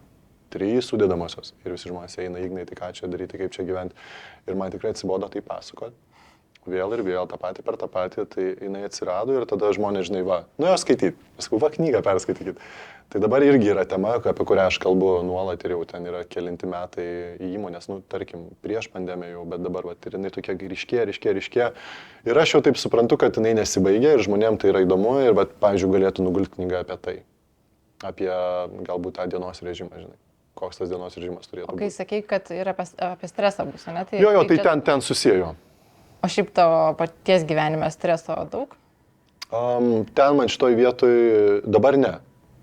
Nes tada tam etapę aš iš vis net nesigilinau iš visą, ten jo yra ar nėra, aš tiesiog variau iš inercijos. O kai pavyko sustoti ir užsidaryti studiją, nu pavyko, mokytojo dėka jis mane sustabdė ir liepė išsirinkti vieną kryptį ir aš tada nuėjau tik į sportą, į treniravimą ir sėdėjau, tai sustojo. Ir tenais po truputį stresas pradėjo mažėti, nes aš tenais atradau, kad aš noriu sportuoti ir man reikia sportuoti, nes ten net nebūdavo laiko, kada sportuoti, tik tada, kada treniruotę vedėjo, o noras yra dar ir savo skirti, kad pats, ne? Tada ir valgyti neturėjau, kada savo mitybos režimo neprisižiūrėjau, kas gavosi. Tada, kai jau mokė apie mitybą? Ne, apie mitybą aš vis dar nemokiau, bet aš visada nukreipdavau pas specialistus, bet žodžiu, tiesiog didelis greitis. Nu ir va, ir iš ten ateidavo didelis stresas ir tada tas sąmoningumas, jisai irgi kartuoja, aš mokiausi, bet visko tiek daug, o laiko net neturiu nei akimirkos, kada atsisėsti, pakonspektuoti, išgyventi, patinginiauti, pagulėti. Tai va tie 4-5 metai užsidarius studijoje, jie ir buvo apie tai, kad aš sau leidau pietų miegoti. Grauždamas save žmonos akivaizdoje ir ten visų kitų, o Dieve, kaip aš čia dabar nieko nedarau, aš dabar guliu. Bet kažkaip pats su savim kalbėjau, kad, nu žiūrėk, tu varėjai, kur tave tai nuvedė. Tai gal dabar tiesiog atsigauk, išsimiegok, pasiruošk ir tada varyk antram etapui. Bet gal ne taip, kaip varėjai, o kažkaip kokybiškai, kad vis dar išlaikytum ir fokusą dėtum į save, kad tu vat, atstovauji tai, apie ką tu kalbi, o ne atvirkščiai. Kad visi, žodžiu, varykit liežuvis iškišę ir tada bus gerai. Tai va, tai aš dabar esu apie tai. Ir mano dabar va, tas etapas yra toksai, kad aš nenumetu tų dalykų, aš skiriu savo laiko, kad man ir šeimai liktų, ir veiklom liktų. Todėl, pavyzdžiui, dabar gavosi taip, kad aš savaitgaliais aš nieko nedirbu, nebent yra kažkokie renginiai, tai jie atsitinka, bet jie nėra tokie dažni. Pagrindė viskas yra šeimai, šeštadienis, sekmadienis. Ir nuo pirmadienio iki penktadienio aš vedu treniruotės ir tada dar Zino vysto ir dar ten online dalykai ir dar įmonės. Parašyti jom ir pasiteirauti, ar jums kažkas aktualu. Tai dabar gavosi taip, kad aš savo sportininkus sudėjau į pirmadienį, trečiadienį, penktadienį. Ir mano antradienis, ketvirtadienis yra visiškai laisvas. Mano tam, ko man reikia, kam aš niekada neturėjau laiko. Ir aš dabar mokusi su va tuo laiku, kad aš turiu tam laiko, nes aš metų planai. Aš noriu to ir to. Bet jeigu tu laiko nepadarai, kaip pas tai atsitiks, tai aš išskiršiu ir dabar yra tos 2 dienos, tai aš dabar tose 2 dienose ir veikiu tai. Tai va, kaip tik prasidėjo naujų metai. Ką tu savo išsikėlė? Kas tikslus šis metas? Jo, labai aiškiai išsikėliau. Tai mano tos 5 temas, kurias aš sakiau, tai jos pas mane yra visos ir aš anksčiau labai fokusuodavausi ten, tarkim, į kitas, ten saviugda, sveikata, nu, ten santykiai, dvasingumas irgi yra, bet jam laiko nėra, bet jis labai svarbus, bet nesvarbiausias iš visų, o finansai tai iš vis neįdomu, žodžiu, nes niekad man nebuvo įdomu ir man tai neaktualu, nes mano žmona tais dalykais visą laiką rūpinasi. Bet aš suprantu, kad aš esu toj situacijai dėl to, kad aš nedarau to. Tai aš pradėjau gilintis į tai. Tada, man reikia daugiau laiko, kad galėčiau dvasingumui skirti. Gerai, tai tada nuimu kažką kažkur čia sveikatą, gilintis sveikatą, bet jau jinai, va, tarkim, jau aš jau ten jau eilę metų žinau, ką daryti. Tada ten santykiai, čia dar reikia nes man atrodo viskas gerai, bet gali būti dar geriau. Tai tada ir va taip tie mano kiekvieni metai, dabar pirmi gal metai, kai aš taip išsigryninęs šitas 5 dalis ir aš jas vystau. Tai aš dabar esu išsikėlęs tikslus šiem metam. Ir yra 3 tokie esminiai, kurie irgi susijęs su tom 3 dalim. Galbūt netgi pagal mano ir mano žmonos vertybės mūsų jos atitiko, kad tai yra santykiai, kad tai yra dvasingumas ir sveikata. Tos 3 dalis. Ir tada aš įsirašiau 10 dalykų, ką aš noriu per šiuos metus padaryti. Jie taip papunkčiu išrašyti labai aiškiai. To niekad nebuvo. Tai o jie tokie kasdieniai ar jie tokie kaip kažkoks įvykis, kurį nori padaryti? Ar čia labiau? Jo, tokie ir kasdieniai, ir kažkas, kas per metus ten skirtingom datom. Va šitą aš padarysiu kitada, šitą padarysiu per metus, šitą padarysiu taip, šitą padarysiu taip. Bet tada atsitiko taip, kad aš įsirašiau tuos tikslus ir ir viskas. Čia dabar vyko šį savaitgalį, praeitą savaitgalį. Palangoje buvo verslo planavimo sesija ir metų tikslų išsikelimas. Ir kitą dieną susirinka daug naujų žmonių ir jie tai neišsirašė. Ir ten mūsų vedėjas ir įkvėpėjas ir lyderis sako, tai gerai, tai vat, žmonės dabar naujie atėjo, darys tai, ką jau, o visi kiti, tai mes jau šitą darim, aš jums turiu kitą užduotį. Ir ten to kito užduotį atsitiko per ateinantį 10-metį, ką aš noriu padaryti, 30 dalykų, ką noriu gyventi. Tai va, tai 10 metų ir aš turėjau sėdėti galvoti, čia 10 metų, okei, čia jau dar kitaip. Tada paskui 5 metų 10 dalykų per ateinančius 5 metus, ką nori gyventi. O tu anksčiau nebuvai linkęs taip planuoti ir galvoti, kaip tu įsivaizduoji save 30? Viskas buvo spontaniškai, greitai, belekaip, chaotiškai ir taip ir atrodė mano visas tas etapas. Iš ko labai daug atsitiko fainų gerų dalykų, bet ir išsigrynino tuo pačiu, kad noriu kokybės ir dabar mokuosi balansuoti. Tai yra spontaniškumas su kokybė, žinai, ir kaip padaryti taip, kad aš gerai jausčiausi, o ne įstatyčiau savęs į rėmus, žinai, kaip atsisėdau į studiją ir ten 4-5 metus. Ir man jau tai studija, žinai, jau ir taip. Jo, supranti, ir mano tas ir energija, ir potencialas visko yra, bet tai aš nueinu įmonės, padėlioju paskaitas, tada nueinu tenais su produktais padirbu, tada nueinu ten komandą turiu, tada pardavimai, tada dar coachingas ir prasiskedžia. Ir taip aš tam sveikatingume ir toliau sukuosi ir man tas patinka. Rytėlį dar ir ką aš darau, bet čia toks prie paskaitų, seminarų, kur aš ten kažkas paprašo padaryti. Jo, tai aš jį padarau, nes jisai mano kažkas tokia, siela vidų užpildo. Aš ateinu pats pašokti. Ir ten aš dar kažką pašneku, nes man patinka šnekėti ir tada žmonės prisijungia ir jiem irgi tai tinka. Ir dar tuo pačiu muzika padaro visą darbą, nes man reikia daryti. Tai aš niekada neplanavau ir va taip susiplanuota dabar yra, 10 metų, 5 metai, 3 metai į priekį, 5 dalykus turėjau užsirašyti ir dabar metam laiko dar tie 3.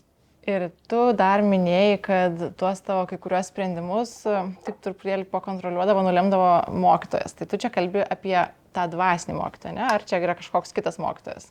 Jo, jisai labai nepatinka jam, kai aš sakau, kad jisai mano mokytojas yra, jisai mano draugas. Draugas. Jo, mes susidraugavom, nes... Kada atsirado, tai gerai, draugas. Taip skambės klausimas keistai, žinai, kada atsirado tas draugas, kada jis kaip dvasinis mokytojas pradėjo taip figūruoti, žinai. Jo, tai tada, kada aš pradėjau savo galvoj krapštyti mintį, kad aš kažką netaip darau, kažkur netaip varau, kažko man trūksta. Iš kur, kodėl, neįsivaizduoju.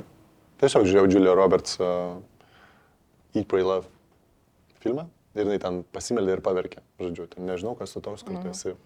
Tai aš taip pat įsėdau, akis pakėliau, Dieve, labas, ką tu čia, kur tu čia. Malonus pažintas Ignas. Ir aš tiesiog, taip kaip filme rodė, aš padariau tai. Paprašiau, kad jisai apsireikštų, paprašiau, kad atsiųstų žmogų, kuris man papasakotų apie meilę, kas man buvo labai įdomu ir svarbu sužinoti. Nes man atrodo, kad yra gerai, yra ką meilė, yra žmonai meilė, yra savo meilė, yra ten tėvų meilė, bet yra turbūt dar kažkokia didesnė meilė, kurios aš nesuprantu ir kurio apie žmonės apie aš šneka. Tai šito paprašiau. Ir kad spalvų ateitų į mano gyvenimą, nes aš labai jaučiausi toks ir viduj pilkas, juodas ir va tas buvo, aš taip ir gyvenau. Tai atsirado, žodžiu, ta visa mano dvasinė pusė labai spalvota, nes jinai siekia net pačią Indiją, kur ten viskas mirga, marga spalvom. Tai aš taip ir jaučiuosi dabar viduj. Mano gyvenimas toks ir yra. Ir atėjo žmogus, kuris pasakojo vis dar jau 13 metų apie meilę. Tai čia yra mano tas gylis, mano dvasinė dalis, kuris vis ten pasako, atskleidžia ir ten, kiek aš ten turiu to greičio, laiko, noro, aš ten taip ir leidžiuos, bet iš ten atsirado draugystė. Ir toj draugystė jisai yra kaip astrologas, jisai yra kaip mentorius, kaip verslo konsultantas, priklausomai to, ko tau reikia, kokiam etape. Kai aš pirmą kartą su juo susipažinau, jisai man tiesiog papasako ir atskleidė mano potencialą kažkiek biški vat ką aš veiksiu. Visą tai, ką jisai pasako, ką aš nuveikiau po šiai dienai su visom tom stovyklom, seminarais, ten paskaitom ir treniruotėm ir bendruomenėm ir sukūrimais kažkokių tai projektų. Visą tai ir atsitiko. O taip įdomu, kad tu taip ėmė ir patikėjai. Ne, aš nepatikėjau, aš padariau viską priešingai, negu jisai sakė. Tu padarai priešingai, bet tu realiai tikėjai, ne? Kad, ta prasme, jautei, kad... Ne? Aš padariau, jis man pasakė, žiūrėk, va čia yra taip, nes aš atėjau pirmą kartą, aš išgirdau, aš paskui žmonai sakau, fainai, bet daugiau nebenorėčiau pasietai. Jis labai maladėts, toks fainas, toks geras. Man jis patiko kaip asmuo, įsimylėjau, aš nežinau, jis atkalba ir aš, kaip fainai. Bet, sakau, žinai, aš noriu pats viską. Pats kaip vyras eiti, muštis ten kelius, nusidaužyti ir taip toliau. Ir tada atsitiko taip, kad iš nekilnojamo turto aš jau noriu kaip ir išeiti, nes manęs nebedžiugina. Sportas atsiradęs ir aš ten taip tripinu 2 metus. Išeiti, neišeiti ir mano kolektyvas nepatenkintas. O sporte didelės akis, bet aš čia kaip ir įsipareigojimų turiu, negalėjau taip kaip Alanui jiem pasakyti, negalėjau. 2 metus laukiau. Ir paskui su Alanu gal, bet metai laiko. Tai žodžiu, aš paskui kažkaip ten privertė mane ir aš pasakiau, sakau, aš jau išeinu, bet... tai va. Ir tada jisai sako, tai va, tu turėtum vykdyti veiklą, bet tai turi neišeiti iš tavo rėmų, tai turi likti tavo šeimoje, tu su savo žmona valdoti visą šitą dalį. Ar aišku? O jau esu pasirašęs, susitaręs kitaip. Geriau, tu šiaip iš principo, kai tiki, va taip tau sako, gerai, tu netikėjai, bet dabar... Ne, aš visiškai netikėjau, man buvo ten... Iš kur jis visą tai žino? Tai... Jo, tai va, gal aš papasakosiu trumpai ir tada aš nueinu ir padarau viską, ką aš padarau tenai su tuo žmogum. Ir tada viskas ten įvyksta skyrybos, ten didžiuliai pinigai ir taip toliau. Ir aš lieku prie viso to. Aš galiu eiti teistis arba galiu palikti ramybėje. Aš palieku ramybėje. Ir aš nueinu kur toliau. Ir tada prieš kurdamas toliau aš nueinu ir teistis su... Jo, ne su Alanu, ten prieš tai Getfitas. Tada nueinu prieš jau pradedant su Alanu kažką. Ir Marium. Ir aš pasišneku su juo. Ir jisai pasako, kaip jisai pasako. Jis iš esmės praktiškai pakartoja tą patį. Pasilieki savo šeimai, viskas, žmonės samdai, taškas, neturėsiu jokių ten bėdų. Ir aš vėl nepadarau, kaip jisai sakė, nes aš jau buvau susitaręs su Alanu ir Marium. O jam pasakyti negaliu, žinai, bet tas atsakomybės neprisėmimas. Ir aš ten taip ir taip. O šiaip jūs jūs labai seniai, ar ne? Ne, iš tikrųjų. Krepšinį nežaidėt kartu? Krepšinį žaidėm, bet mes buvom labiau kaip varžovai. Kažkiek aš jį gal pažinau iš gal kažkur kažką, bet tokie kaip draugeliai nebuvom. Ir labai taip nuožmiai mes su juo kovodavom, žodžiu, bet jisai tikrai labai geras krepšininkas būdavo ir jis ten mane matė. Alanai, tau linkėjimai šiandien tiek daug apie tave kalbam. Jo, matai, tai buvo gyvenimo etapas, kur visam gyvenimo šitą žmogų prisiminsiu ir mes bendraujam ir aš matau, ką jisai daro su savo žmona, tai yra nuostabu, žinai, tai neištrinsi arba ten neigti arba sakyti, kad jisai ten koks nors ten blogas. Taip nėra, jis nuostabus žmogus. Tai va, tai mes su juo labiau gal ten aikštelį kovodom nuožmiai ir kai prasidėjo visas tas judėjimas, Marius pirmasis atėjo. Bet aš jį sutikau kažkur, kažkaip ir susipažinom, ar gal Marius papasakos kitaip. Ir jis toks biški, įkalęs. Aš sakau, Mariu, fainai, kad tu čia patūso, bet sakau, davai, ateik sportuoti. Ir jisai atėjo. Ir paskui jisai atėjo ir tada kažkurioje vietoje atsirado Alanas ir jisai atvarė, ką tu čia veikiai, jisai pradėjo sportuoti ir kažkurioje vietoje jisai sako, čia fainai, aš kažką norėčiau daugiau daryti. Tai ten, žinai, jis negalėjo daryti, nes jisai gyveno savo gyvenvietėje, tai jisai tiesiog aš jam daviau tas programas ir jisai su tom programom sportavo daug laiko su savo gyvenvietė ir mokėsi ir darė. Ir nieko ne. Jis tiesiog vedė savo ten tą gyvenvietę žmonėm gyvenantiem. O paskui jis atėjo, sako, aš jau turiu laiko ir noro ir galėčiau prisijungti ir daryti. Taip kažkaip ir prasidėjo.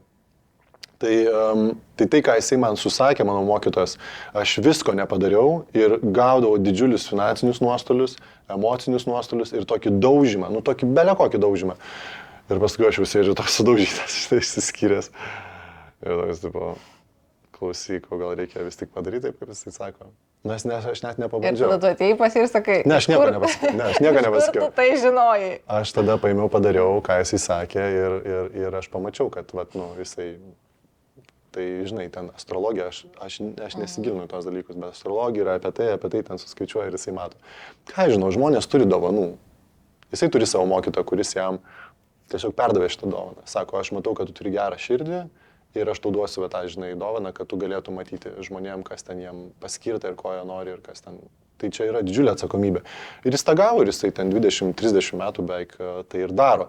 Tai žinai, yra žmonės, kurie labai tokie, žemiški ir aš atėjau pas jį ir man tokius sako kosmosus ir aš toks, bet kažkur viduje jaučiu, kad mano ta dalis, mano Igno, yra tokie, kur yra kažkokios tokios mistikos. Ir aš jau daug metų mačiau stebuklų realiai vykstančių ten su tuo susijusiu.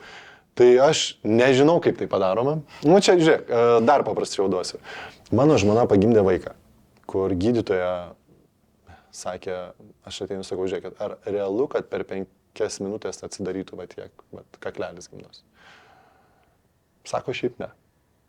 Sako, 1 centimetras, 1 valanda. 5 centimetrai tikrai neturėtų atsidaryti.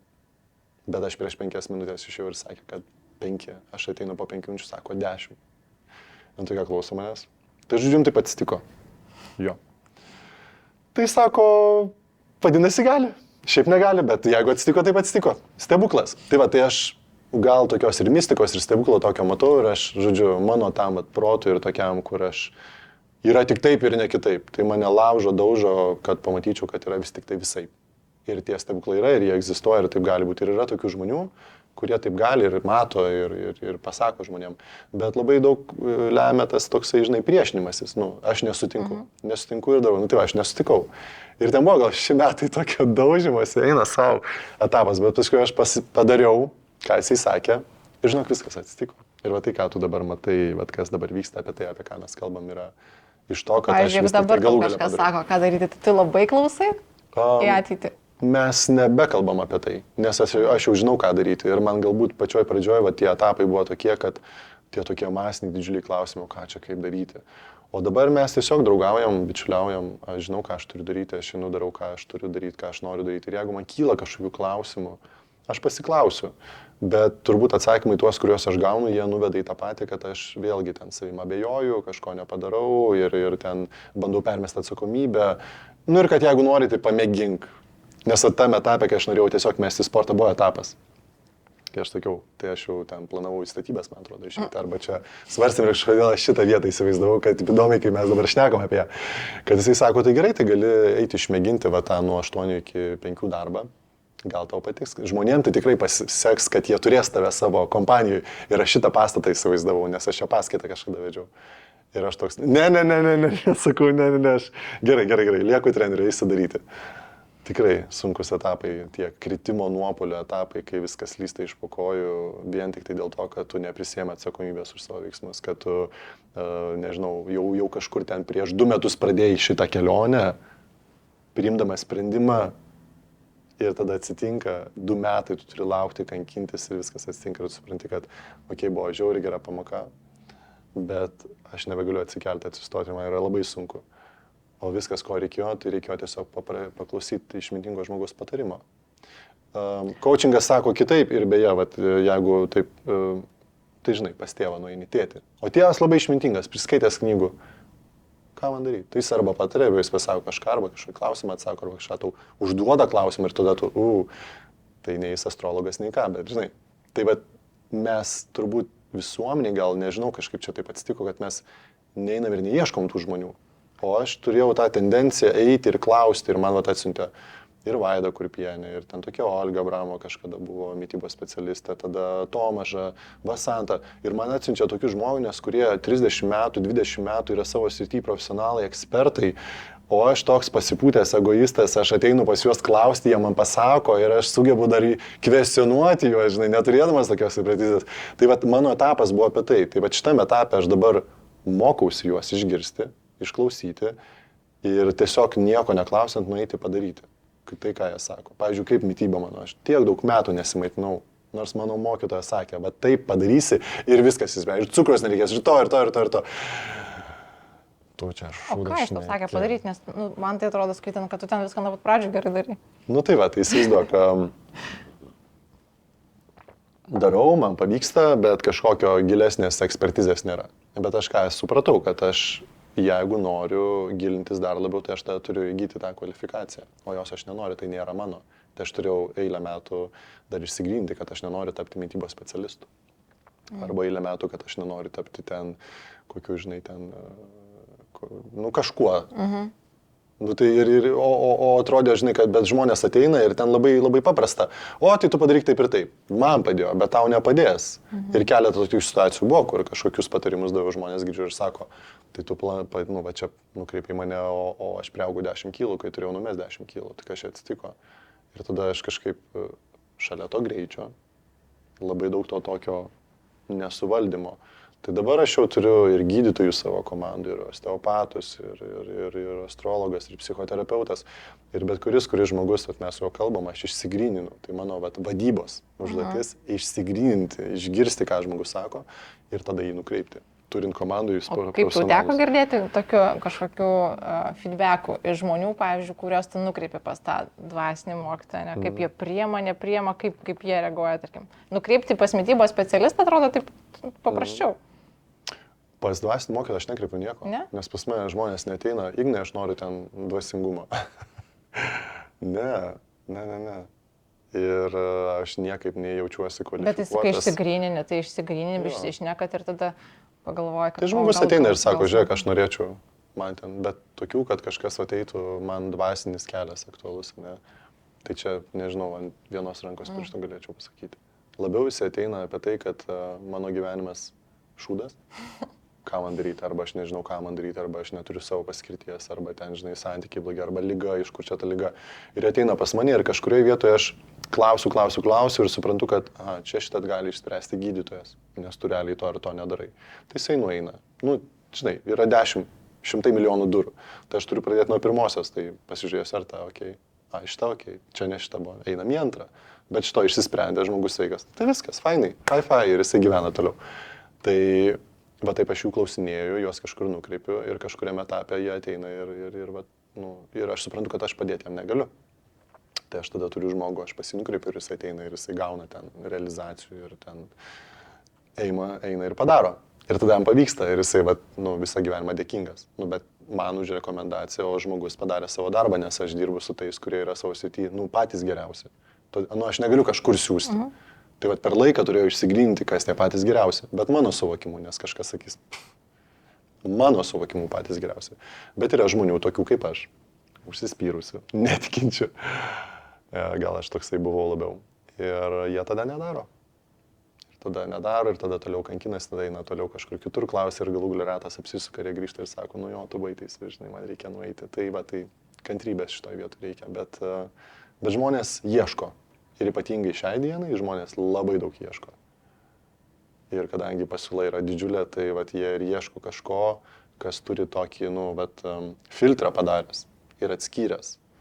Bet tam reikia, sakau, neturėti greičio, tam reikia įsigilinti į žmogų, pasiklausti, kas jam yra, kas jam aktualu. Ir tada, pasiūlyti, bet ir yra tokių rekomendacijų, kur kažkur kažkas nusiunti ir nepavyksta, nes nesutampa biolaukai, žmonės ateina, žinai, ir ten nežinau kodėl, bet... Ir niekur tada man sako, bet aš suprantu, kad specialistas vis tiek jisai nuo to jisai yra geras, ten tiesiog žmogiškai kažkokie faktoriai netitiko ir tiek. Ir nieko, life goes on, varom toliau. Tai žodžiu, pas tave reikia ateiti tiems, kurie nori dabar sportuoti, kaip tu apibūdintum mane ir Pas mane pradėjo žmonės eiti, kurie nori sveikatos. Kurie tiesiog... Įsivaizduoju, kai jau koks buvo nuostaba, ateidavo žmonės tada, kai dariau Insanity, nieko čia nuostabaus, jis norėjo six-packų. Žinai, kas man labai patinka? Man patinka, kad nuo pat pradžių, jeigu neklystu, pataisyk, ar tai būna pat pradžio ar ne, bet nėra tokios tendencijos, kad tu reklamuoji sveikatą per kažkokią gražų kūną, kaip prekė. Žinai, kad nori six-packo, tik pas mane. Kažkaip visą laiką, man atrodo, pas tave taip ir buvo, kad sveikata yra judesys yra sveikata. Man tas labai patinka šitą liniją. Dėkui, geras. Įsivaizduoju, man niekada niekas to nepasakė, bet mano sprendimas buvo toksai, kad nedaryti to. Kažkur ten biški būdavo, žinai, bet ten tokie labiau, kur asmeniškai aš ten būdavo, o ne, kad, žinai, ateikit, pažiūrėkit, porą mano nuotraukų kažkur ten 100 metų atgal rasi, kur aš ten rodydavau. Bet ir dar įdėdavau gal prieš ir po. Blogai, tai yra kaip dovana to, kad tu įdėjai, žinai. Prieš ir po dar įdėdavau nuotraukas tų mūsų sportininkų, bet aš pradėjau matyti, kad aš noriu eiti į kokybę, einu į kokybę. Ir tenais toj vietoj pradėjo mano sportininkai keistis. Ir ateina ten banko savininkas ir jisai sako, tai, mes atsėdam, bet, tai ko nori? Kokie tavo tikslai? Pasišnekėkime. Mūsų pirmas susitikimas mes atsėdam pasišnekam. Kas čia ko nori ir kas ką nori, kam ko reikia ir ten plotis apie tai. Ir tada žmogus sako, žinai, tiek metų atgal būčiau pasakęs, kad to ir to. Dabar aš noriu sveikatos. Ir didžiulis stresas, aš nebe ten to, nebe tą. Man čia tą skauda, ten skauda, aš noriu tiesiog nusiraminti, aš noriu gerai gyventi, kad mano ten kūnas neužtų, galva neužtų, kad aš būčiau ramus, kad viską aiškiai matyčiau.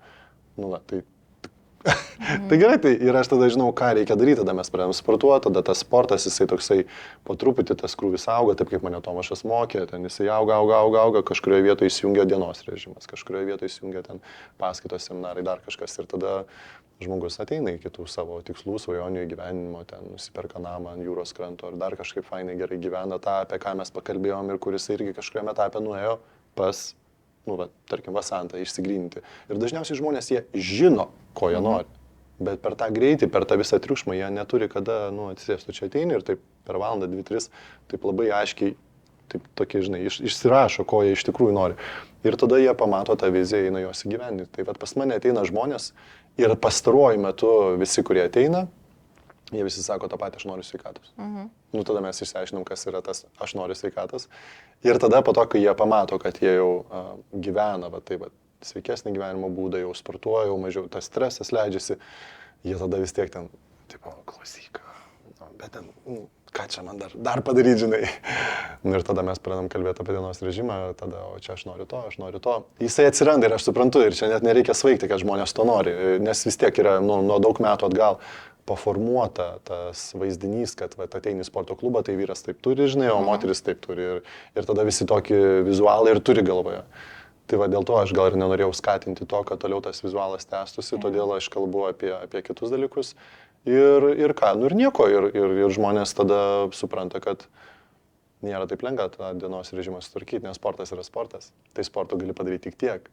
Bet tada, jeigu tu be maisto ir nesusidėliosi ten to dienos režimo, ką tu valgai, kiek valgai, kada valgai, ten kokius papildus geri, ar ten baltymus vartoji, nevartoji, tas sixpackas taip neateis ir žmonės paskui pamato, bet jiem tai nemaišo toliau gyventi sveikai, tik tai pasikeičia jų požiūris, kad, gal ir metų man yra, gal ir nereikia. Ir sakau, žiūrėk, reikia, bet tavai tada pastangų įdedam, šitą dalį starkyti ir tada, ne, žiūrėk, šitos dalies aš dar nedarysiu, tai man žinok labai gerai tinka, aš jaučiu stresas, ten to nebeskauda, viskas fainai, viskas gerai, I'm good. Bet kažkas siekia, tai tada kažkas, kas siekia, vedam. Ten turėjau ir vaikiną, kuris ten 50 kg nusimetė. Ta prasme, tai daug dabar tokių pat yra, bet visi iš jų, nes matai, aš jeigu propaguočiau kitokį gyvenimo būdą, tai turbūt pas mane ir ateitų tas, kas ateina, bet aš propaguoju sveiką gyvenimo būdą ir ne tik, kad apie lėkštę ir apie sportą, bet dar ir apie galvą. Dėl to pas mane ateina žmonės būtent, kurie nori to. Ir tu kažkaip dar truputėlį knygą bent jau buvai užsiminęs, kad moterims čia lengvesnis sportas, truputėlį toks gražesnis, kalanetika, pilatesas, joga. Kaip tu fainai, kad tu šitas dalykas ištraukė. Labai tau dėkingas, nes jie turbūt esminiai momentai gyvenime mano atsitikę buvo, dėl kurių man teko, pasigailėti, sakykim, taip. Nes tai buvo tiesiog, kaip padaryta klaida, bet aš neskaitau, kad yra klaidos, aš skaitau, kad yra pamokos. Tai buvo pamoka.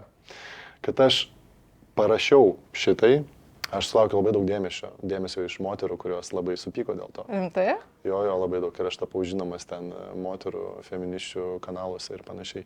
Nes paskui dar buvo nesutikrintas vienas mano straipsnis parašytas, man neatsiuntė juos tikrinti ir jie papausino be mano leidimo ir ten tada dar sprogo, aš pamenu, tada man atrodo ir su Rybaku nutrūko bendradarbiavimas. Nes vėlgi kažkas tokio panašaus stereotipiškai, kad maždaug tėtis gali pamokyti ten kaip dviračiu važiuoti, mama iškep pyragą. Vat tokį pasakiau, žinai, ir viskas mane ten užsipuolė, suvalgė ir aš paskui, žinai, sėdžiu, kalbu su savo mokytoju ir jisai sako, bet iš principo širdyva taip manai, kad taip turėtų būti.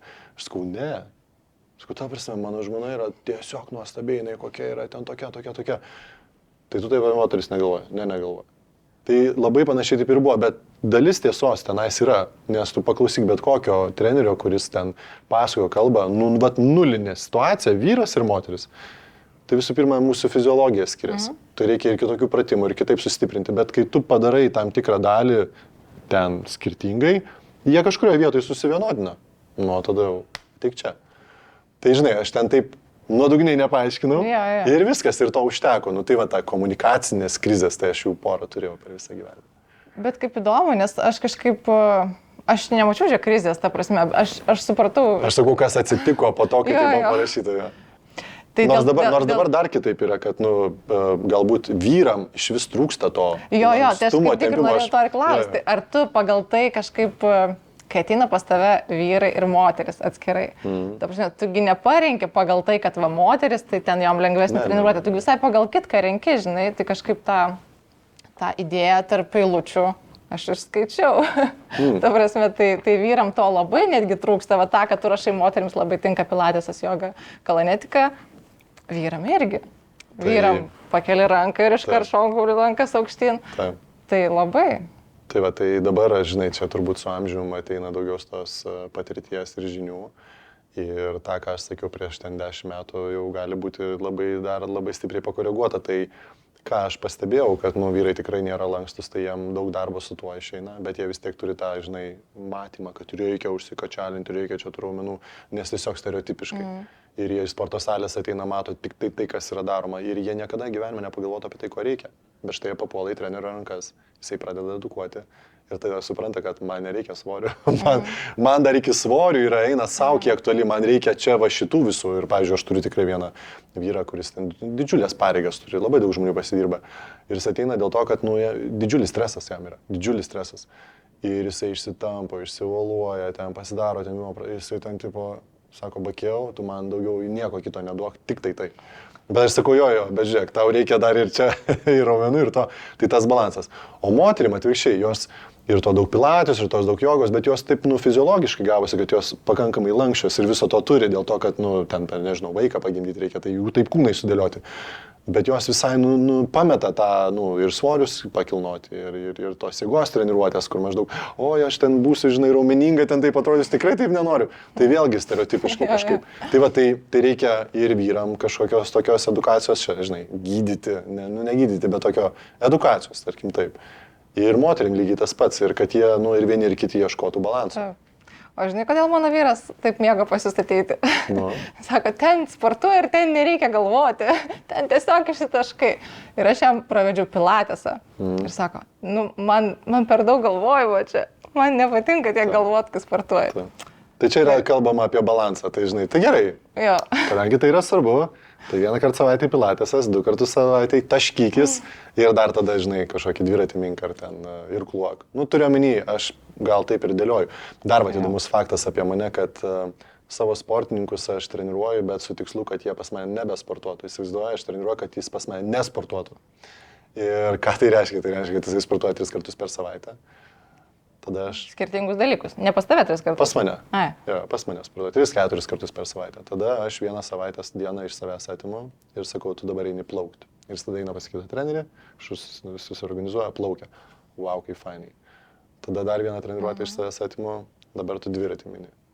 Tai yra, kad ta būtų įvairovė ir idealių atveju, ko aš siekiu, kad jisai ir tampytųsi, kažkur pilatesą nueitų, ir mintų dviratį, ir plauktų, ir irkluotų, pas mane jėgos treniruotę pasidarytų, dar ten, žinai, išeitų pasivaikščioti, ir tai yra 6-7 dienos per savaitę, bet taip. Tai čia yra tobulai idealių atveju. Ir su kuriais jau pavyksta, tai kad jau jie patys pasirenka ir taip daro, nes ta monotonija ir tas raumuo, jisai pripranta, jam reikia vis naujų iššūkių. Žinai, ir ką tu čia tam sporte, ten daug metų aš jau treniruoju ir vis tiek tas pats apie tą patį sukasi. Tai dėl to aš ir prašau savo sportininkų, kad jie eitų išmėginti. Ir jie sako, kas dar? Aš sakau, pilatesas, very nice, varyk, ten kažkas, žinai, joga nueina, kažkas dar kažkur. Tai, kad įvairovė, aš už įvairovę, už balansą. Smagu, kad šitose mankštose vyrų daugėja. Taip, taip, privalomai turėtų daugėti. Gerai, ir taip viniuojant į pabaigą, man tiesiog norisi apie tą gyvenimo tempo lėtinimą. Dar truputėlį žakti, kaip tu lėtini. Tai tu minėjai tą antrąjį ketvirtadienį, ne? Čia tu savo skiri. Tu turi kažkokius konkrečius ritualus, kurie tau labai stipriai padeda ir rekomenduoji juos. Tai antradienį, ketvirtadienį aš nesulėtinau, aš tiesiog užsirašiau savo tikslus ir norus ir jie pas mane pradėjo lėtėti. Man žmonės, aš išskridau, aš čia dabar tas, susilaužiau, susirgau ir ten, žinai, aš žiūriu mano grafikę, ten, aš čia gerai, tai šitą perkelsiu ir čia viskas. Ir aš taiga turiu 2 dienas ir galvoju, kas yra, ir žmona mano, klausyk, čia man dabar reikia kažką daryti ir aš toks pala. Bet finansai tai liko tie patys, gal netgi daugiau. Tai vadinasi, šitos 2 dienos ne tam atsirado, kad jas dar užkišti tuo pačiu. Tai va, tai ten ir atsirado tos porą dienų lėtinimui, ką aš darau. Aš medituoju. Ir man meditacija duoda... O kasdien? Tai ir ne po vieną kartą. Kasdien. Taip. Ir man meditacija duoda tą vidinę ramybę. Visų pirma, jinai tam ir atsirado, kad tas mano vidinis pasaulis ir ta vidinė ramybė atsirastų ir kad aš prie tam tikrų gyvenimo etapų ar įvykių, kuriuo aš matau, kad visko labai daug ir aš kažką praleidau. Čia aš gal vis dar apie praeitį kalbu, nes dabar jau viskas yra taip, moderuojama. Tai aš žinau, kad aš praleidžiu tą dalį. Ir pas mane ta dalis sumažėjo. Ir dėl to, kad jinai sumažėjo, čia užsikūrė viskas. Tai aš turiu išlaikyti tą balansą, kad pas mane būtų taip, bet, veiklos, nusiraminti, pamedituoti. Ką aš dar darau? Rašai. Plaunu indus. Ai. Plaunu indus, aš atsistoju, indus plauti, ten, nežinau, valandą, 2, aš įsimetau ausinuką, klausau paskaitas ir iš ten Daug ateina. skupėt 2 valandas. Mes esam 6 asmenų šeima, rytas atsitinka greitai, vakaras atsitinka greitai ir ten, žinai, op. Tai aš grįžtu vakare, pas mane ten tikrai didelė krūva randasi ir aš atsistoju, neskubu, labai gražiai sutvarkau visą virtuvę. Tai yra mano meditacija. Pirštinės užsideda tiek laiko plauti. Aš esu labai paprastas ir man indaplovė negalioja ir aš ten nesuprantu iš vis to viso reikalo, nes man tai yra totali meditacija. Pastaruoju metu, kadangi nebuvo laiko, tai visiškai tam laiko neskyriau, tai pastaruoju metu atsirado laiko susitikimams su draugais. Įsivaizduoju, aš su savo draugu Bernu, mes susitinkam kavos ir plepam. Kaip fainai! Tai ką tu, tai jisai vieną dieną daugiau, kitą dieną aš daugiau. Ir to laiko niekada nebuvo ir aš maniau, kad tai nėra svarbu, nes tiesiog mes žinom, kad mums viens kitam viskas gerai ir tiek. Bet mes susitinkam, pradedam kalbėti ir tada ten, žinai, ir apie santykius pasikalbam, ir apie tai. Ir su vienu, su kitu, su trečiu. Tam reikia laiko. Bet tai labai stipriai išpildo mane ir nuramina ir kažkur atsiskedžia, aš nebegalvoju apie problemas, sėdėdamas tenais su savo draugu, kalbėdamas, tai kažkiek moteris galiu išgirsti ir pamatyti šitoj vietoj, ką jos daro. Tai labai patinka. Taip. Bet tu toks ekstravertas. Matai, aš turiu ir to. Nes, pavyzdžiui, po viso to etapo, kur aš ten pravariau, ten visos tos masės ir ten treniravimas ir administracijos darbuotojai ir trenerių belekiek, Vilnius, Kaunas, Klaipėda. Žinok, aš manau, kad aš intravertas ir kai aš išvažiuoju ilsėtis, aš nieko nenoriu matyti. Aš noriu sutikti žmonių. Aš noriu tiesiog nueiti kažkur juodkrantėj į patį galą, kur nėra iš vis žmonių, kur vienas kitas žmogus praeina ir būti su savo šeima ir nieko nematyti. Ir aš gal taip ir norėčiau laikyti visą laiką. Bet štai staiga, aš ateinu, man renginys, aš atėjau, tadam! Ir aš vėl grįžtu atgal ir aš vėl noriu tyliai ramiai būti. Tai čia, žinai, aš turiu to. Jeigu nemoderuojant, tai tada viskas labai taip ugningai ir labai taškosi į šalis ir degina. Bet atvažiavau dėl to ėjimą per žarijas mokytis ir ten išmokau, kad tą ugnį galima viduj laikyti, turėti ir kai ateina laikas kažką padaryti, tu ateini padarai ir grįžti atgal. Tai mano tas intravertizmas, jisai man irgi labai patinka. Aš mieliau laiką leisčiau su šeima, su žmona, atsisėdam tyliai ramiai, nieko daryti nereikia, neskubu ir aš nieko nenoriu sutikti, nes aš tikrai pavargau nuo žmonių. Bet, kadangi tai yra mano darbas, aš, išeinu, padarau, ką reikia, nes labai žmonės myliu, man santykis ir bendravimas jisai yra labai svarbus. Tai ir kažkur aš perskaičiu, kad mumise kiekviename yra to ir intraverto, ir ekstraverto, tik tai priklausomai nuo to, kur mes esame ir kokioje situacijoje. Gal čia tu kalbėjai apie tokius labai ekstremalius atvejus, tai, žinai, taip kaip matai Igną Bakėjų, tai jo, jis tikrai ekstravertas. Bet tam tikrais etapais, ir jų tikrai nemažai, aš noriu sėdėti ir nieko nematyti, ir nieko nesutikti. Man labai geras su savim vienam. Ir grįžtant dar prie to gyvenimo lėtinimo, po to kaip išplauni indus. Jo, tai aš plaunu ir indus, medituoju. Tada yra mano tas dvasingumas, ta dvasinė dalis. Tai aš porą dienų per savaitę aš skiriu tarnystei ir buvimui tenais. Aš važiuoju, ten yra mano kažkokios pareigos, ką aš darau. Į kur? Tarnystei. Aš gal taip pasakiau, ką aš pasakiau. Tarnystė. Bendruomenė, aš sakiau bendruomenė, jo, mano bendruomenė. Tai yra dvasinė bendruomenė. Ir aš tenais būnu ir tenais yra mano pareigos kažkokios, kurias aš važiuoju daryti ir skirti laiko ir tai nėra kažkas tokio automatiškai. Čia tavo dabar valanda. Tai važiuoju anksčiau, pabūni, pasidarai, su žmonėm pabendrauji. Tai aš ten išvažiuoju į kitą pasaulį, bet aš gal taip galiu pasakyti, kad ten yra mano tikrasis pasaulis, kurio žmonės nemato ir nežino manęs. Jie mato mane čia, ką aš darau. Ir jie sako, Ignas yra toks. Bet kai aš nuvažiuoju ten aš esu toks. Iš tikrųjų, žmonės manęs nemato, nes tai yra mano labai asmeninis veiklas ir kažkaip pirmą kartą gal dabar su tavim kalbėdamas taip atvirai kalbu apie tai. Tai va, tai ir tenais aš jaučiuosi visiškai mano pasaulis, ten yra, va, ir išsijungia iš mano gyvenimo 5-6 valandas, nieko nėra. Ir tada aš pasikraunu, sulėtėja, pamatau labai aiškiai ir tada grįžtu atgal ir labai labai aiškiai žiūriu šitą dalį, kad tai yra tiesiog mano paskirtis tai daryti, ką aš darau. Man paskirta ir aš tiesiog turiu tai daryti ir eiti ir visokiom įvairiausiom formom žmonės judinti, kad jie, žodžiu, būtų sveiki ir pasirūpintų savo sveikatą. Ar čia tokia... Ne, jo, bet turiu omeny, kad jinai turi savo ten laikus dienas, bet mes, kai yra kažkokios bendros šventės, mes važiuojam kartu. Ir mes kartu esam tame. Mes šiaip viskame, ką mes esam kartu. Ir labai sunku paskui gal būna tą atskirti, bet, nu, žodžiu, mums taip tiko, mes sutikom tokie patys. Kad mums labai gera vienas su kitu, mes labai vienas kitą mylim, vis dar po šią dieną, po 20 metų. Ir mums labai labai labai gera. Kas galbūt yra retenybė šiais laikais, nes iš tikrųjų žmonės labai daug laiko skiria atskirai, dirba atskirai, būna tarp atskirų kitų žmonių, žinai, ir dar jo labiau grįžus namo, tada atsiranda konfliktai kažkokie. O mes dirbam kartu, mums gera, mes skrendam, važiuojam ir sakau, ir mes daug metų to neturėjom, tai mums dabar tiesiog yra didžiulė atgaiva. Nu, bet bus kažkoks kitas etapas, kurio mes dar nežinom, kas bus, kai vaikai užaugs ir išeis, tada kažkoks bus kitas savas, gal kažką kitko jau pasakosiu tada tuo metu. O dabar yra va tai va. Kas dar? Sportas. Aš tikrai skiriu savo laiko, ten tarkim 2, 3, 4 kartus per savaitę, kartais būna kiekvieną dieną. Tai kai aš sportuoju, ten yra mano va, tas sulėtinimas, nes sustoja laikas. Aš įsijungiu savo programą, savo treniruotės, kažką su kažkuo, važiuoju pas savo trenerį pasportuoti kartais. Ir... Dar pamiršau, kad norėjau vieną dalyką paklausti, tai čia galima visai ir taip greitai paliesti tavo ir Šalčio santykį. Prieš tai klausiau pašnekovų, abiejų visiškai skirtingi patyrimai. Kaip tavo? Aš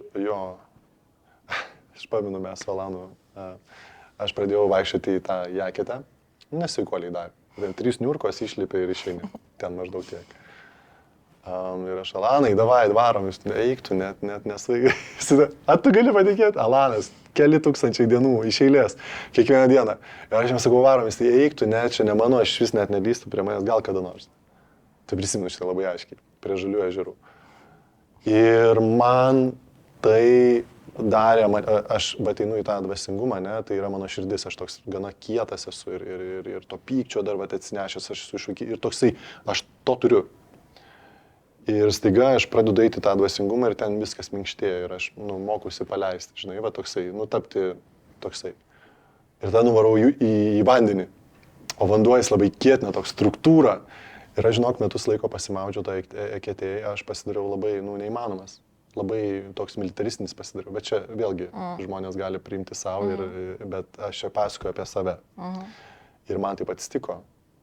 Ir aš tada kažkaip, palauk, bet čia žiūrim, žmona nelaiminga, vaikai nelaimingi, nes viskas struktūrizuotai privalau, aš čia taip pasakiau, davai greitai darot visi, jie tokie, mes taip nenorim gyventi. Kur tas Ignas, kur buvo čia tas, kur fainas dar toks darėsi. Tai va, tai kažkaip buvo pokalbis ir apie tai ir aš atsisakiau šito. Aš supratau, kad tai yra tiesiog įrankis, neišmatuojama energijai gauti visai dienai. Nu, jeigu reikia. Tai palindai ir turėk.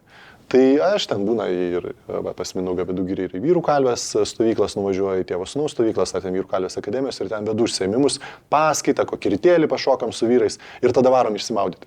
Aš iššokti, lipti, no problem. Dabar pasakytum varom ir nuvaryčiau. Nes aš žinau, kas tai yra ir ką tai duoda. Ir galiu padaryti ir mano kūnui tai labai patiks ir viskas bus gerai. Bet aš vis tik tai atsisakiau, nes aš supratau, kad mano vis tik tai noras yra minkštinti tą širdį, nekietinti ją. Tai aš žinau kaip įrankį ir visada jį galiu panaudoti. O labiau man patiko ugnis. Nu čia kaip stichija.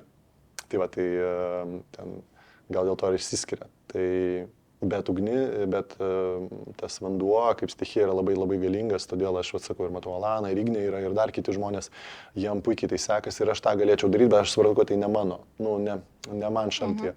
O tas įmas per žarijas, ta ugnis, tas karštis, bet toks, žinai, kai ten šalta, tu eini ten žarstyti žaryjų ir taip karšta, net oda lūpas ir, o tu turi tai padaryti, nes...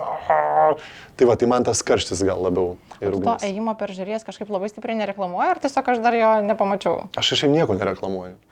Nu, va, taip, pažiūrėjus mano feedą, tai ten aš nieko nereklamuoju, aš tiesiog, Ignas sportuoja, žinai, arba kažką ten paplepu, bet aš labai labai stipriai atsikandau social medijos tada tuo metu, kai aktyviai viską dariau Ir aš dabar pastaruoju metu nieko nebenorėjau daryti ir vis dar nedarau ir dabar jau po truputį įeidinėjau į tą, kad jau galbūt pradėsiu kažką kryptingai daryti.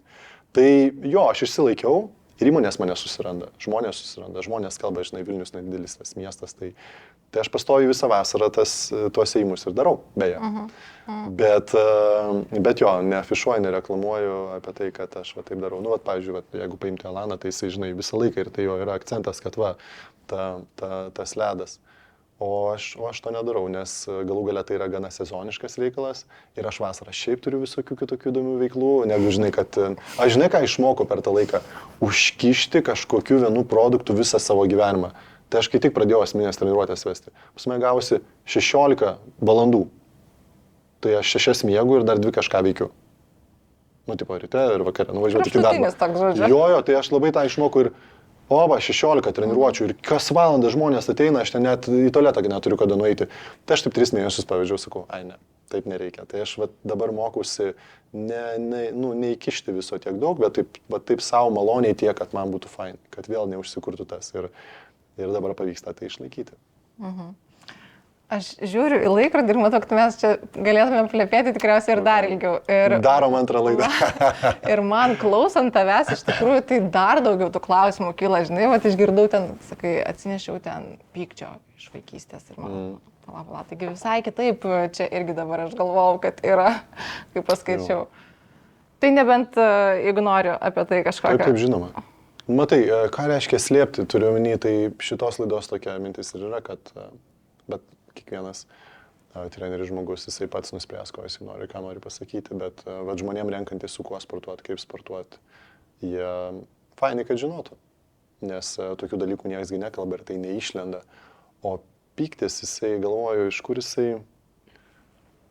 jisai atėjo, jo, jisai atėjo galbūt iš vaikystės, bet kad aš su juo nieko nedariau, kai aš sužinau, kad jisai toksai yra, nes aš nežinau, kad jisai yra, bet kai sužinau, kad jisai yra, aš neprisėmiau atsakomybės kažko su juo daryti ir nieko nedariau.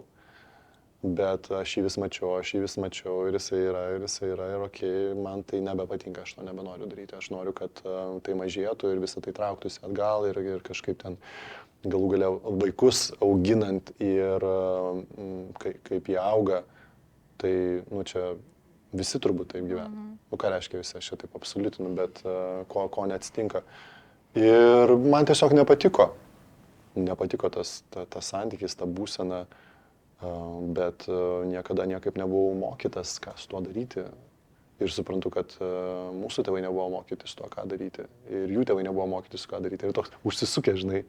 Bet kadangi sugebėjau atsisakyti alkoholio ir atsisakė ten jau kažkas ir šeimoje, ir ten jau, kad ta gyja nutrūko ir dabar visai kitoks gyvenimo būdas eina. Tai aš supratau, kad galima turbūt ir kiekvieną tokią dalį paimti. Ir kadangi aš jau čia taip pradėjau ir vieno atsisakiau, ir ten mėsos atsisakiau, ir to, ir ano, ir tada galvoju, tai gerai, aš galiu ir šitą sutvarkyti. Ir tokie jie subtilūs dalykai, tai nėra lengva. Bet tasai visas mano dvasingumas, tas meditacijos, visi kiti dalykai. Coachingas labai stipriai padėjo. Kad vis tik tai aš galiu nuspręsti būti piktas arba nuspręsti nebūti piktas. Tai jeigu aš nusprendžiu, kad aš būsiu piktas ir tada visos pasekmės su tuo susijusios irgi mano reikalas, o ne kažkas kaltas dėl to. Pavyzdžiui, tai man kažkas sunervino, aš supikau, išsirėkiau ant kažko kito. Tai čia jisai kaltas, nes jis mane sunervino, bet tai aš galėjau sureaguoti, nesureaguoti, ir taip toliau. Tai darbas su terapeutais.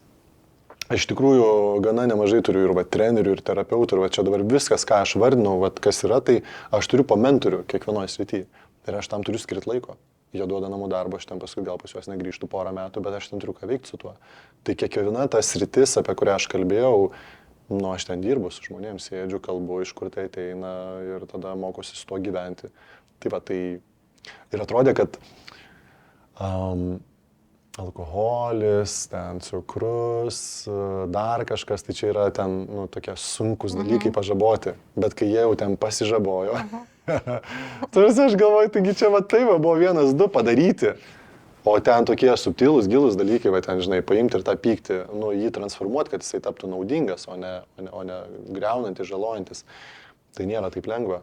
Jo labiau, kad kai yra ant tiek daug viskas giliai susiformavę ir tie įpročiai ir tas toksai, ir viskas vyksta automatu. Ir tu nei sustoji kažko padaryti, žmonės bando ten maistą susireguliuoti, sportą, tai čia tokie paviršutiniai dalykai, o gilyn Ir žmonės dažniausiai ten tų spintų neatveria ir net nebando daryti.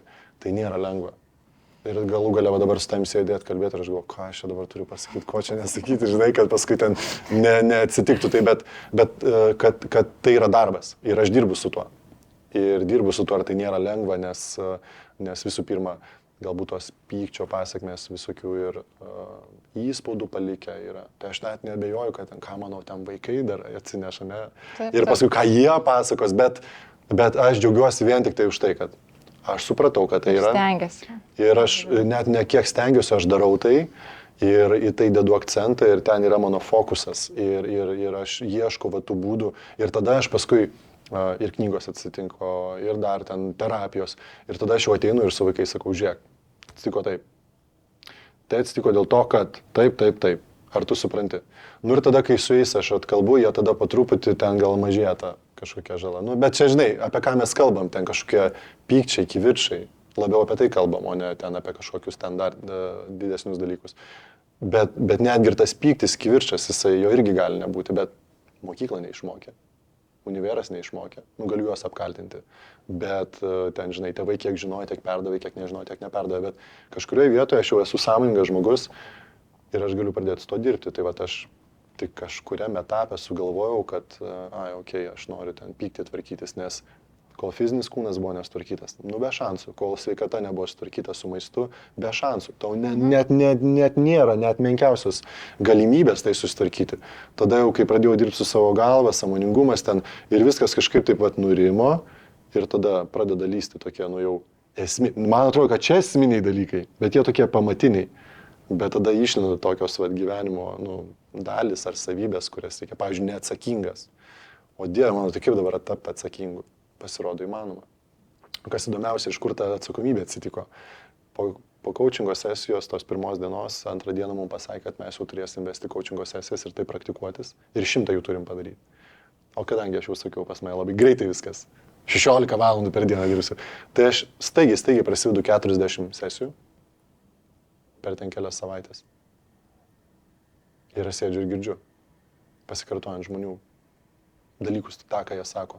Ir ką jie besakytų, aš viską prisiemu savo ir aš suprantu, kad, wow, čia aš. Nu, žinai, ten, kadangi man nereikia kištis, jie patys išsprendžia problemą, bet aš irgi mokausi.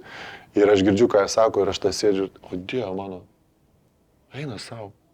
Tai aš visiškai taip darau. Čia visi jie kalbėjo apie, eina savo, tai ką daryti? Ir tada priėmi sprendimą, kad tu to nebedarysi.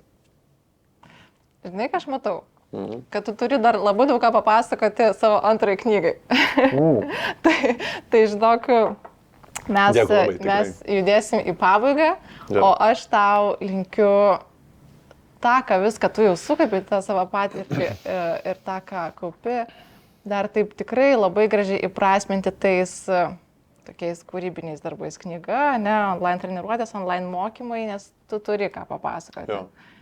Ir lėtesnė gyvenimo, kad man kažkaip labai tas aktualu, man norisi savo lėtinti, man norisi pasiūlyti kitiems sulėtinti. Ir ačiū tau, kad buvai. Dėkui, aš labai džiaugiuosi mūsų pokalbiu. Jo. Man labai jauku buvo. Nu, matai, jis turėjo įvykti ir kažkoks toks buvo labai didelis noras tą padaryti, tai dėl to aš čia apie sulėtinimą, tai jis ten tegul būna, koks jisai būna, gal jisai ir turi greitas būti, tarkim, mano atveju. Bet tegul jisai būna kokybiškai greitas. Ir kad aš dabar šitame lėtume, kuriame esu, kad aš sugebėčiau išlaikyti tą kokybę greitinant, o ne vėl taip pat kartočiau. Tai va, tai aš gal dabar galvoju apie tai, kad lėtai, fainai, bet ar aš tikrai čia noriu taip pat viską lėtai daryti, gal ne, to greičio gali būti, nes aš matau, kad jisai vyksta ir jisai bus, bet aš jį galiu kokybišką daryti, tai yra neperskubėtai.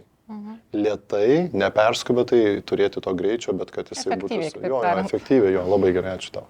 Tai va, o aš ką tau norėjau, irgi norėjau tau padėti, tai kad darytum tai, kas tau patinka ir kas yra prasminga, nes, tu turi tai. Tu sėdi, klausai, užduodi klausimus ir tas ištrauki tas gelmes ir gilius iš žmonių širdžių, tai ką jie yra prikaupę ir aš manau, kad žmonėms reikia tai klausyti ir tu esi tas žmogus, kuris visą tai suskatina. Aišku, be komandos to nieko nepadarysi, nes yra kažkas, kas turi pagauti visą tai, tada garsus visus išgryninti. Nori Laimonai greitai kamerą? Jo, tai tas labai reikalinga ir kai tu pasakė apie knygą, apie dar kažką, tai va čia komanda. Ir be komandos mes galim ten būti vieni ir daryti kažką, bet aš labai vertinu tą komandos aspektą. Ir noriu lėtumo tame, kad su jais būti, atrasti, skirti laiko, turėdamas tą patirtį, kur buvo labai daug greičio. Ir nepavyko man su jais padaryti. Tu kol kas dar lauki, ne savo komandos? Jau jinai yra. Ir vieni žmonės, kiti žmonės, bet turiu omeny, kad aš prisimenu, kaip aš tą pirmąją komandą, kuri man labai buvo svarbi, kaip man nepavyko jos taip suvaldyti. Todėl labai nesinori ir labai norisi taip labai kokybiškai po truputį daryti, kad pavyktų su šita komanda. Ir labai tam dabar padėjo tas serialas Ted Lasso, kurį pakartosiu antrą kartą, jau prieš tai sakiau.